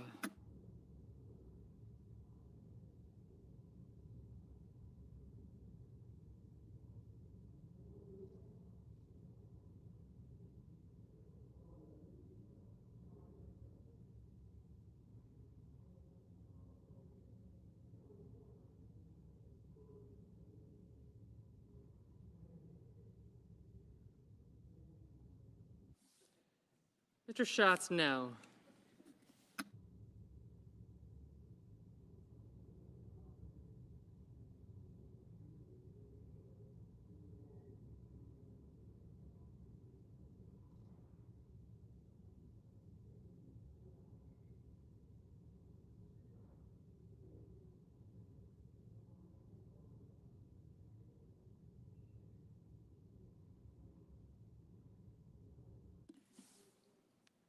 Mr. Durbin, aye. Mr. Murphy, no.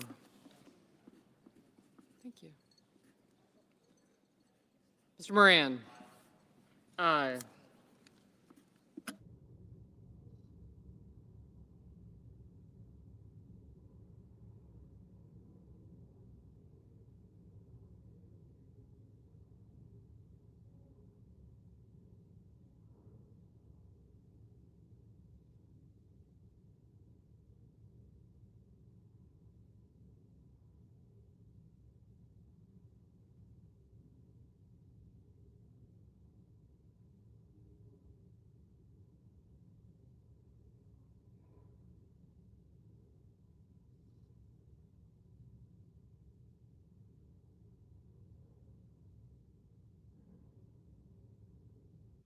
Mr. Warnock, no.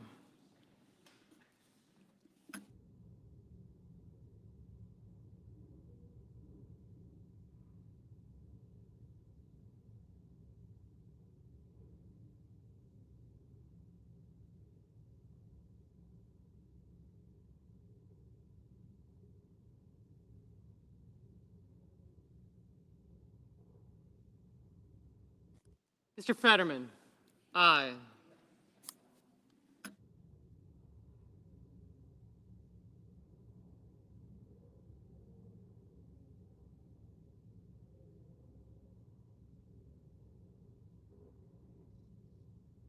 Mr. Kelly, no.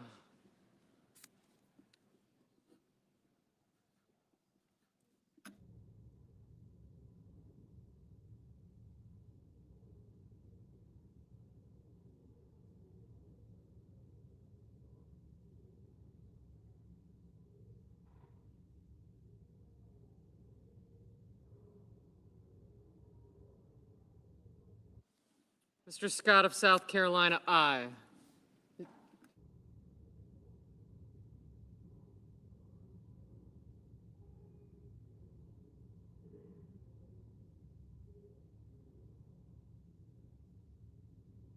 Ms. Cantwell, no.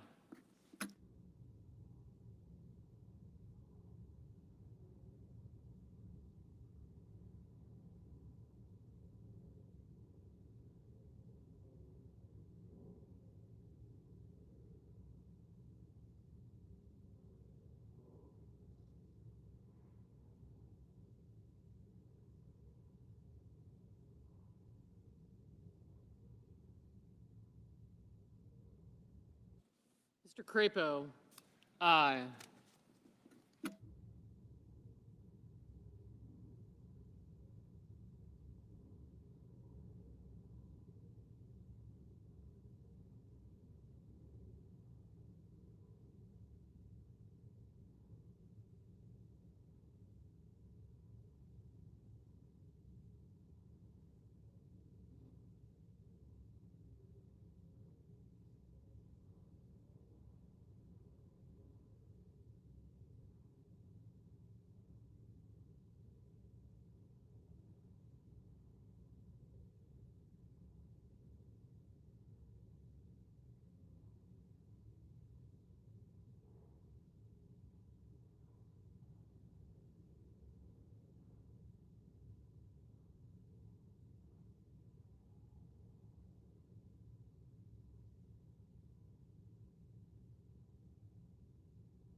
Mr. Risch, aye.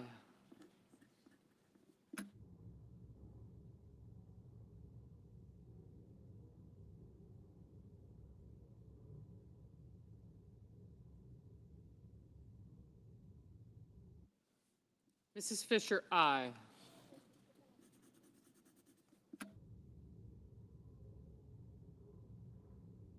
Mr. Hawley, aye.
Mr. Justice, aye.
Mr. Haggerty, aye.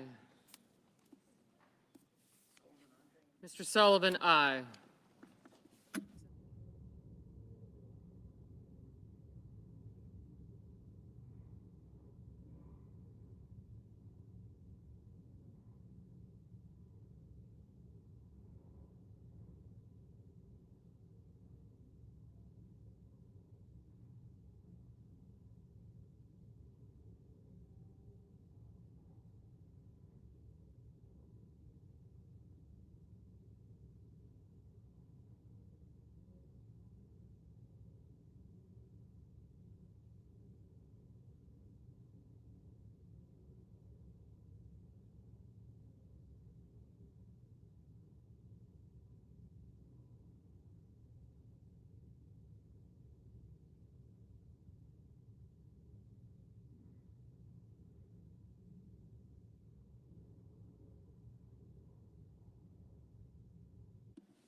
Ms. Alsobrooks, no. Ms. Burkowski, aye.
Mr. Graham, aye.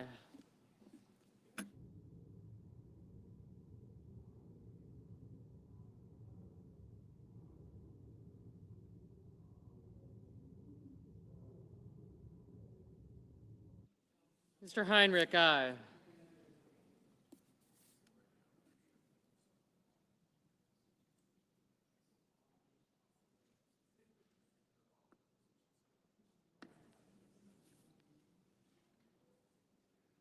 So just Warren and Wicker? Oh, good grief, I keep forgetting him. Thanks. Yeah, I keep forgetting.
Ms. Warren, no.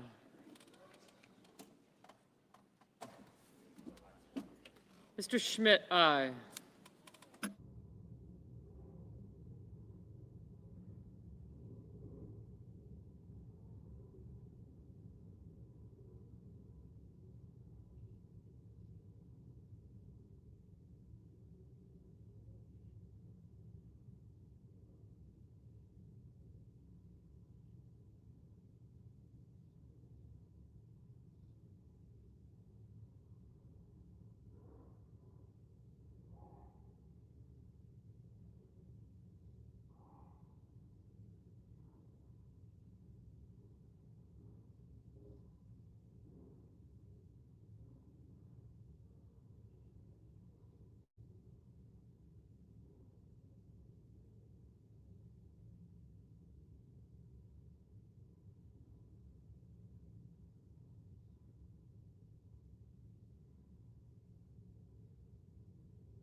Mr. Wicker, aye.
Mr. Marino, aye.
Mr. Kurtz.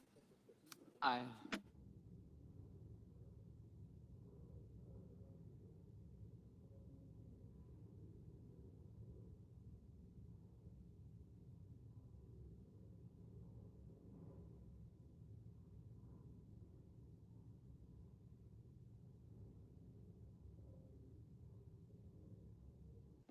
You ready for that? On this vote, the ayes are 57, the nays are 38, and the motion is agreed to. The clerk will report nomination. The Judiciary, Sharia Atkins, Clerk of South Carolina, to be United States District Judge for the District of South Carolina. Mr. President. Senator from Utah. Mr. President, I have 6 requests for committees to meet during today's session of the Senate. They have the approval of the majority and minority leaders. Duly noted. Under the previous order, the Senate stands to recess until 2 p.m.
Senate will come to order.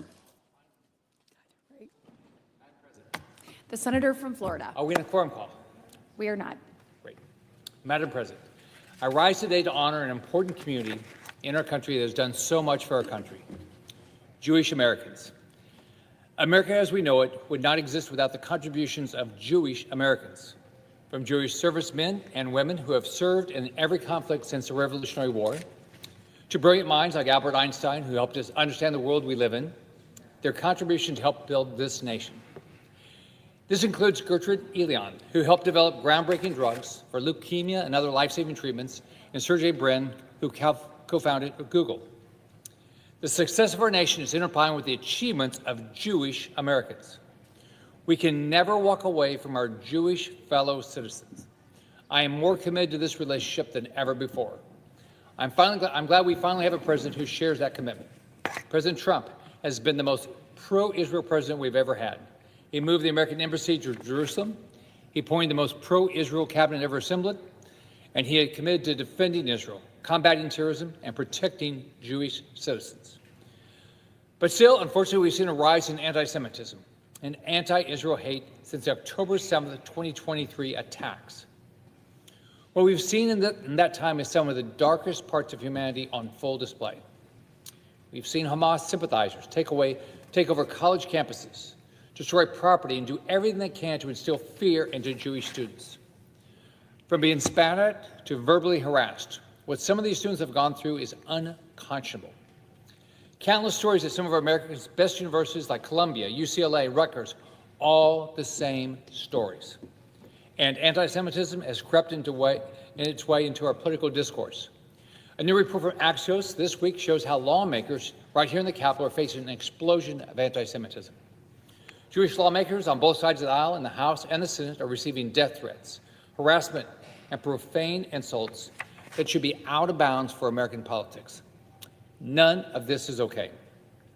We should all be concerned about the rise of anti-Semitism because it's un-American and because it's fundamentally inhumane. George Washington knew that too. In 1790, Washington made it clear that America gives to bigotry no sanction, to persecution no assistance. In his letter to the Hebrew congregation of Newport, Rhode Island, he understood and could see back then the importance that our Jewish citizens would play in preserving the American experiment. And make no mistake, the growth of anti-Semitism will not end with anti-Semitism. The Venn diagram of people who spread anti-Semitism and want to destroy Western civilization is just a circle. They're just starting with our Jewish friends. If it grows, everyone suffers.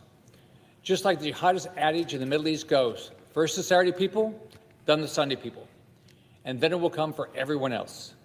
This hatred, this evil, we have to root it out. Get it out of our schools, our neighborhoods, and our media. We need to call it out wherever we see it. When we go silent, that's when rotten festers. And that's what anti-Semitism is. It's rotten to the core and has no place in American society. The United States must always stand with Israel and the Jewish people. More than ever, we must remain committed to rooting out this evil. That's why I'm here today with Senator Rosen to ask for unanimous consent to adopt our resolution recognizing the month of May as Jewish American Heritage Month. Taking a stand against anti-Semitism and celebrating Jewish Americans mean we are fighting to protect our nation and the blessings we enjoy. I am proud to lead this effort. Thank you, and I yield to my good friend from Nevada, Senator Rosen. Thank you, Senators. Oh, Madam President. The senator from Nevada. Thank you, Madam President. Thank you, Senator Scott.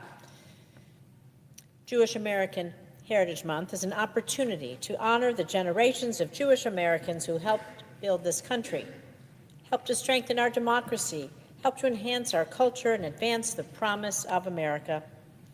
And this year's celebration feels especially significant as our nation approaches 250 years of independence. For centuries, Jewish Americans have been part of the American story. From Jewish immigrants who arrived here on our shores in 1654 seeking refuge and freedom, opportunity, to Haim Solomon helping finance the Revolutionary War, to the scientists, artists, teachers, entrepreneurs, service members, and public servants who helped shape this country into what it is today. The story of Jewish Americans is the story of America. It's a story rooted in resilience, in perseverance, in faith, in community, and in an enduring belief in the promise for a better future. Those values have guided the Jewish American community for generations. These are the values that taught us to pursue justice, to repair the world, to care for our neighbors and stand up for those who are most vulnerable. And they are the values that inspired Jewish Americans to contribute so profoundly to every corner of American life, medicine to music, from business to civil rights, from the military to public service. And they are the values we continue to carry forward today. But as we celebrate all that Jewish Americans have contributed to this nation, we must also acknowledge the challenges our community continues to face. Because while Jewish history in America is filled with achievement and opportunity, it has also included moments of exclusion, discrimination, and hate. And unfortunately, we are once again living through a deeply troubling rise in anti-Semitism. Since Hamas's October 7th terrorist attack on Israel, anti-Semitic incidents have skyrocketed across this country. We've seen Jewish students harassed on college campuses. We've seen synagogues and Jewish institutions threatened. We've seen Jewish Americans verbally attacked, physically assaulted, and even murdered simply because of who they are. And all of it, every single bit of it, is unacceptable. There can be no excuses and no ambiguity when it comes to condemning anti-Semitism. And for me, this work is deeply personal. As one of only a handful of Jewish women ever to serve in the United States Senate, the third to be exact, and as the first and only former synagogue president in the Senate, my Jewish identity is part of who I am, and it is part of how I lead. And the experiences that my family has endured and the hate that I have personally faced have only strengthened my determination to fight anti-Jewish hatred wherever it exists. Because even in difficult moments, the Jewish people have always found ways to move forward with hope and perseverance. Those are two qualities that we hold dear. And Jewish Americans, we are a people who have endured, a people who have persevered through hardship time and time again, and a people who continue to believe in the hope and possibilities of a brighter tomorrow. Hope is part of our heritage, the very essence of our faith. Hope is part of what carried generations before us through unimaginable adversity. And hope is what continues to guide us today. So in celebration of that heritage and in recognition of our history, I am so proud to work with Senator Rick Scott to pass this bipartisan resolution for Jewish American Heritage Month. In doing so, let us celebrate not only the accomplishment of Jewish Americans throughout our nation's history, but also the values that continue to strengthen both our community and our country. Let us recommit ourselves to fighting hate in all its forms. Let us continue building bridges across all communities, and let us ensure that future generations will grow up in a country where they can live openly, proudly, and safely as Jews and Americans. Thank you. I yield. Madam President, The senator from Florida. as if in legislative session, I ask unanimous consent the Senate proceed to the consideration of Senate Resolution 738, which was submitted earlier today. The clerk will report. Senate Resolution 738, recognizing the significance of Jewish American Heritage Month and calling on elected officials and civil society leaders to counter anti-Semitism. Without objection, the Senate will proceed to the measure. I ask unanimous consent that the resolution be agreed to, the preamble be agreed to, and that the motions to reconsider be considered made and laid upon the table with no intervening action or debate. Without objection.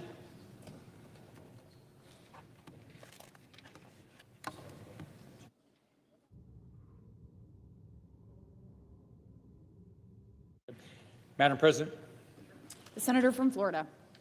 I ask unanimous consent to waive the mandatory quorum call with respect to the Ricky nomination. Without objection.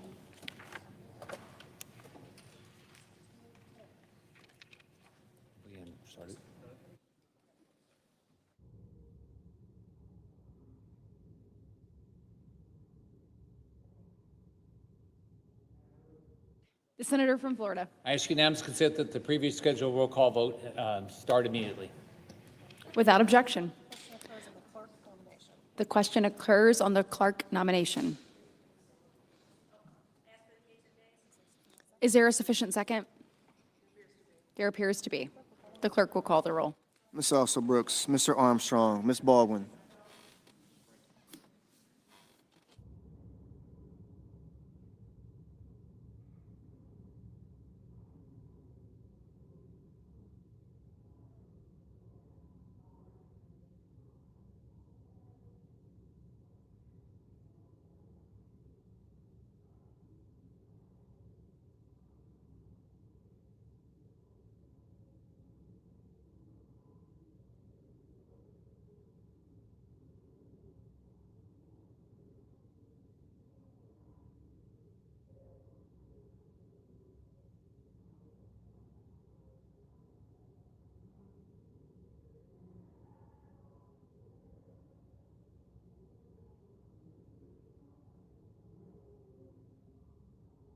Mr. Banks,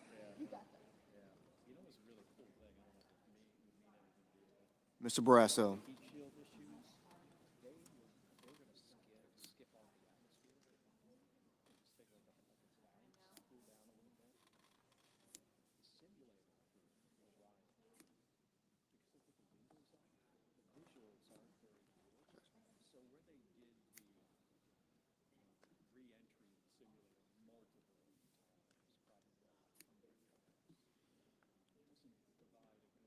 Mr. Bennett,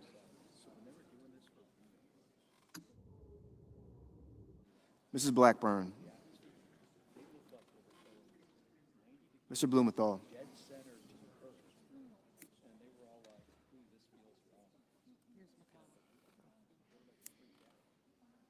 Ms. Blunt Rochester, Mr. Booker, Mr. Bozeman, Mrs. Britt,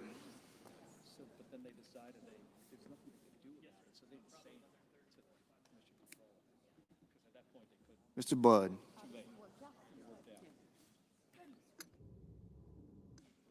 Ms. Cantwell, Mrs. Capito,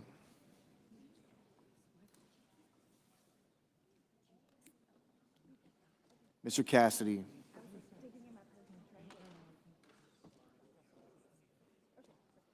Ms. Collins,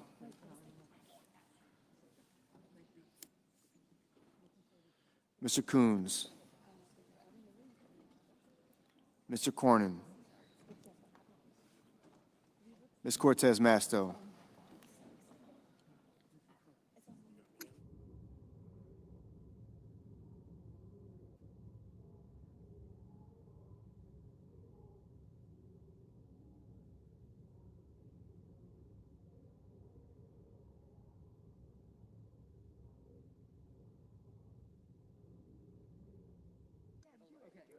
Mr. Cotton, Mr. Kramer,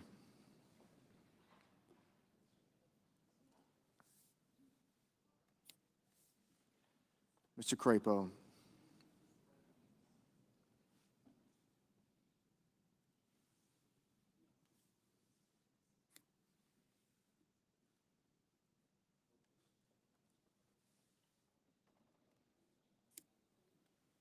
Mr. Cruz,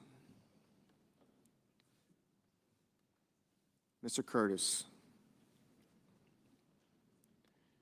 Mr. Daines, Ms. Duckworth, Mr. Durbin, Ms. Ernst, Mr. Fetterman, Mrs. Fisher, Mr. Gallego,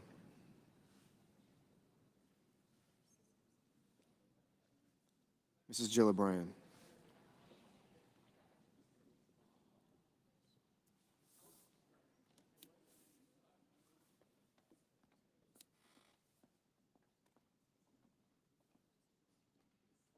Mr. Graham.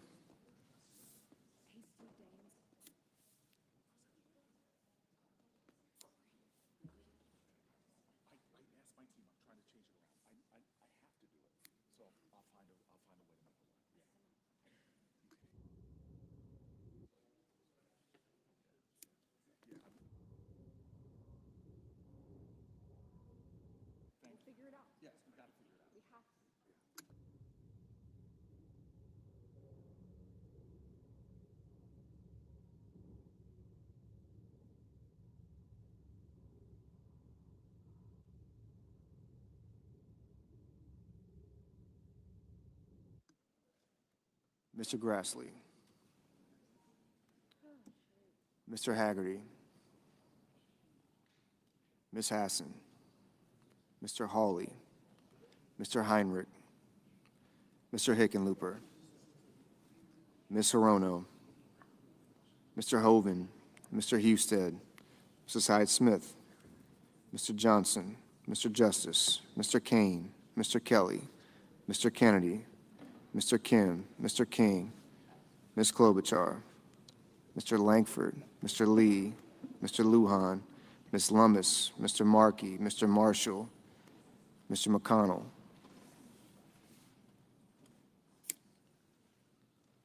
Mr. McCormick. Mr. Merkley. Mrs. Moody. Mr. Moran. Mr. Moreno. Ms. Murkowski. Mr. Murphy. Mrs. Murray. Mr. Ossoff. Mr. Padilla. Mr. Paul. Mr. Peters. Mr. Reed. Mr. Ricketts. Mr. Risch. Ms. Rosen. Mr. Rounds. Mr. Sanders. Mr. Schatz. Mr. Schiff. Mr. Schmidt. Mr. Schumer. Mr. Scott of Florida.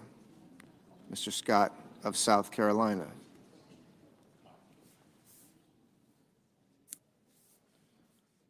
Mrs. Shaheen. Mr. Sheehy. Ms. Slotkin. Ms. Smith. Mr. Sullivan. Mr. Thune. Mr. Tillis. Mr. Tuberville. Mr. Van Hollen. Mr. Warner.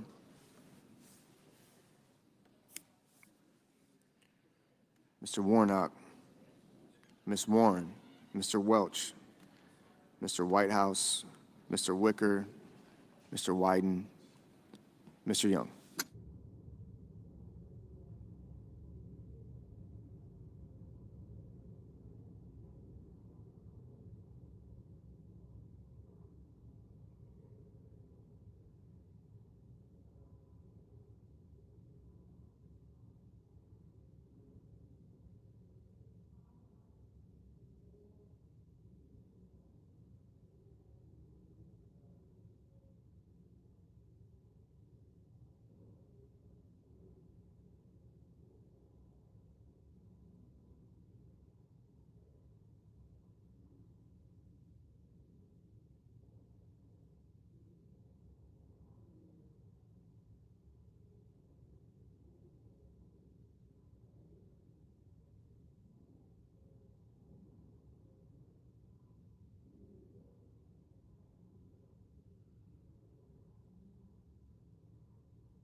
Senators voting in the affirmative: Armstrong, Britt, Capito, Collins, Curtis, Daines, Ernst, Gallego, Grassley, Hassan, Heinrich, Johnson, Langford, Lee, McConnell, McCormick, Moody, Reed, Ricketts, Risch, Schmidt, Scott of Florida, Shaheen, and Whitehouse.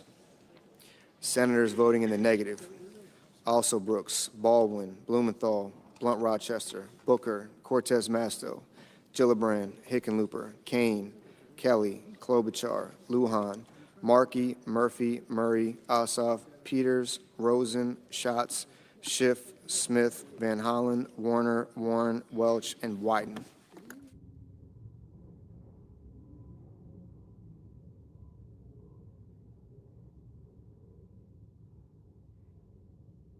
Mr. Husted, Mr. Husted, aye. Mr. Kennedy, Mr. Kennedy, aye. Mr. Marshall, Mr. Marshall, aye.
Mrs. Fisher, aye.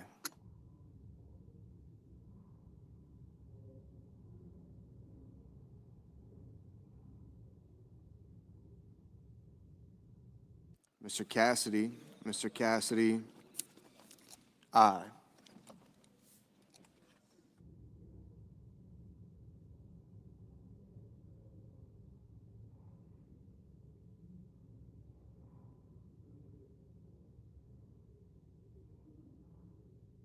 Ms. Hirono, Ms. Hirono, no.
Mr. Young, aye.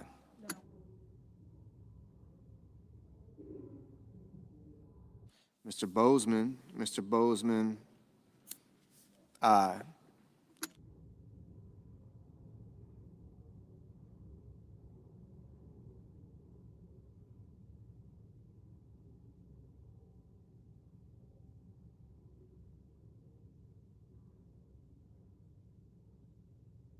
Mr. Rounds, aye.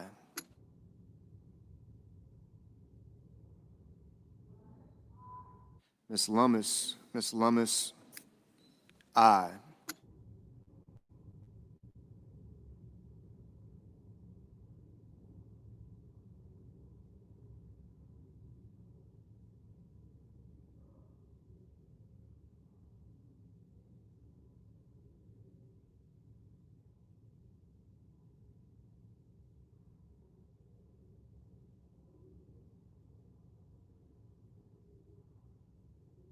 Mr. Kim, no.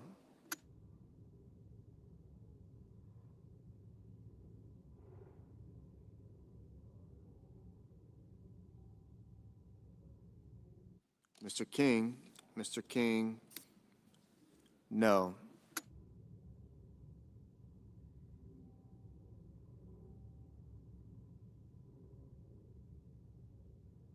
Mr. Merkley, no.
Mr. Graham, aye.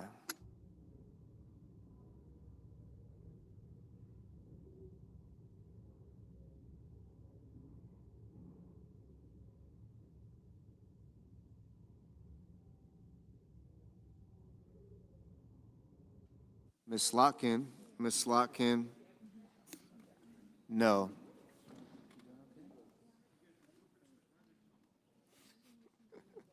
Mr. Hoven, aye. Mr. Padilla, no. Mr. Durbin, aye.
Mr. Moran.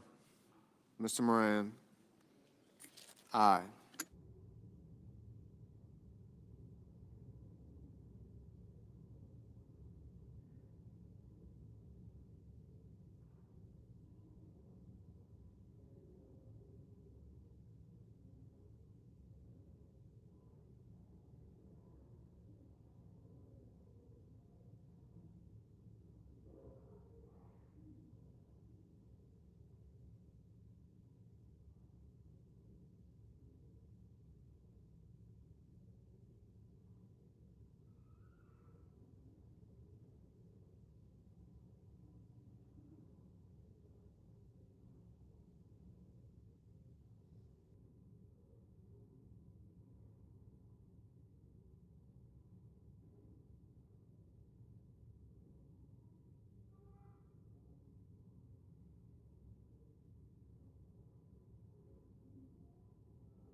Mr. Cotton. Mr. Cotton. Aye.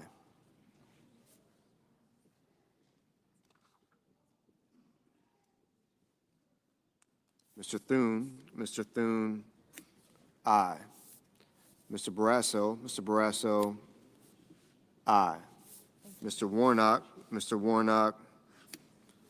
No.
Mr. Coons. Mr. Coons. No.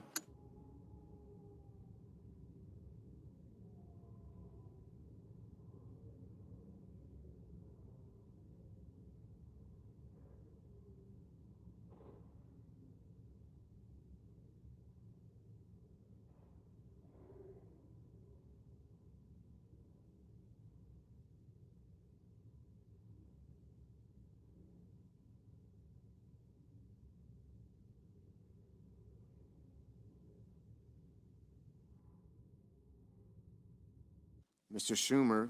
Mr. Schumer. No.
Mr. Banks. Mr. Banks.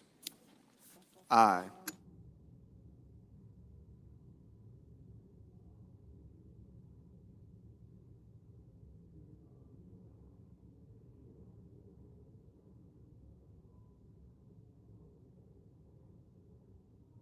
Mr. Hawley, Mr. Hawley, aye.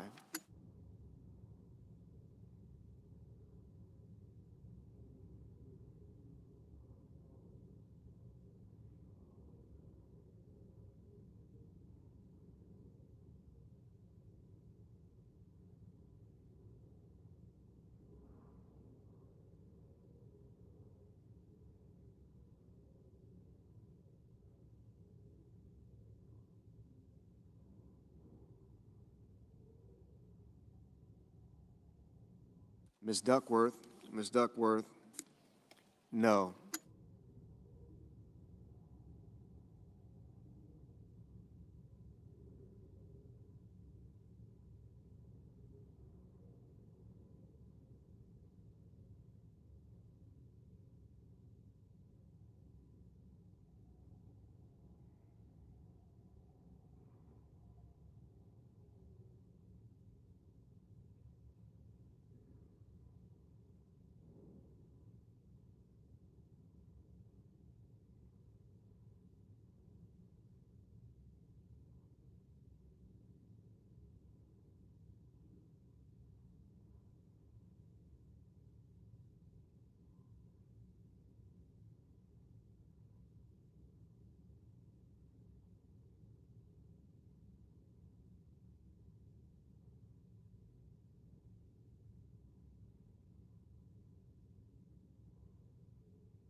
Mr. Fetterman, aye.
Mr. Crapo,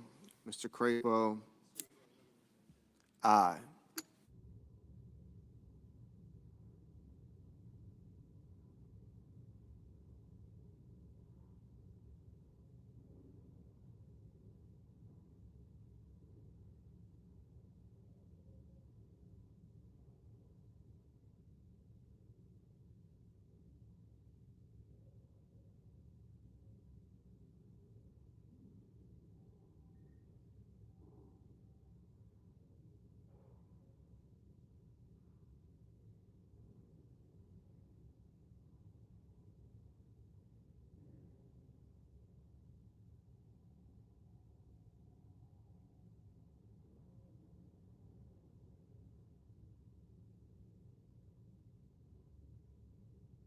Mr. Paul,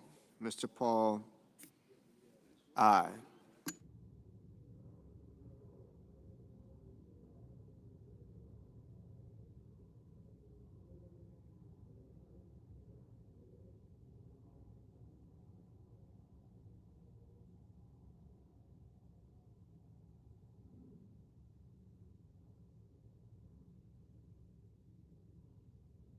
Mr. Sanders, Mr. Sanders, no.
Ms.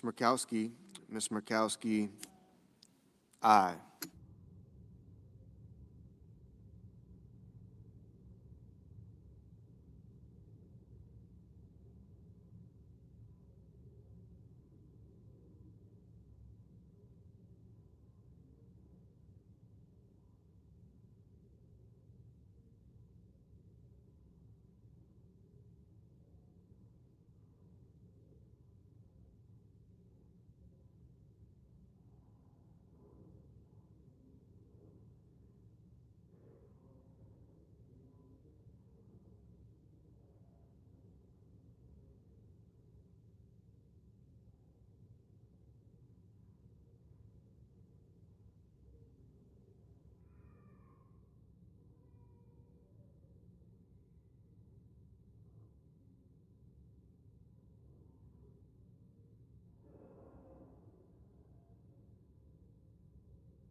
Mr. Budd, aye.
Mr. Scott of South Carolina, aye.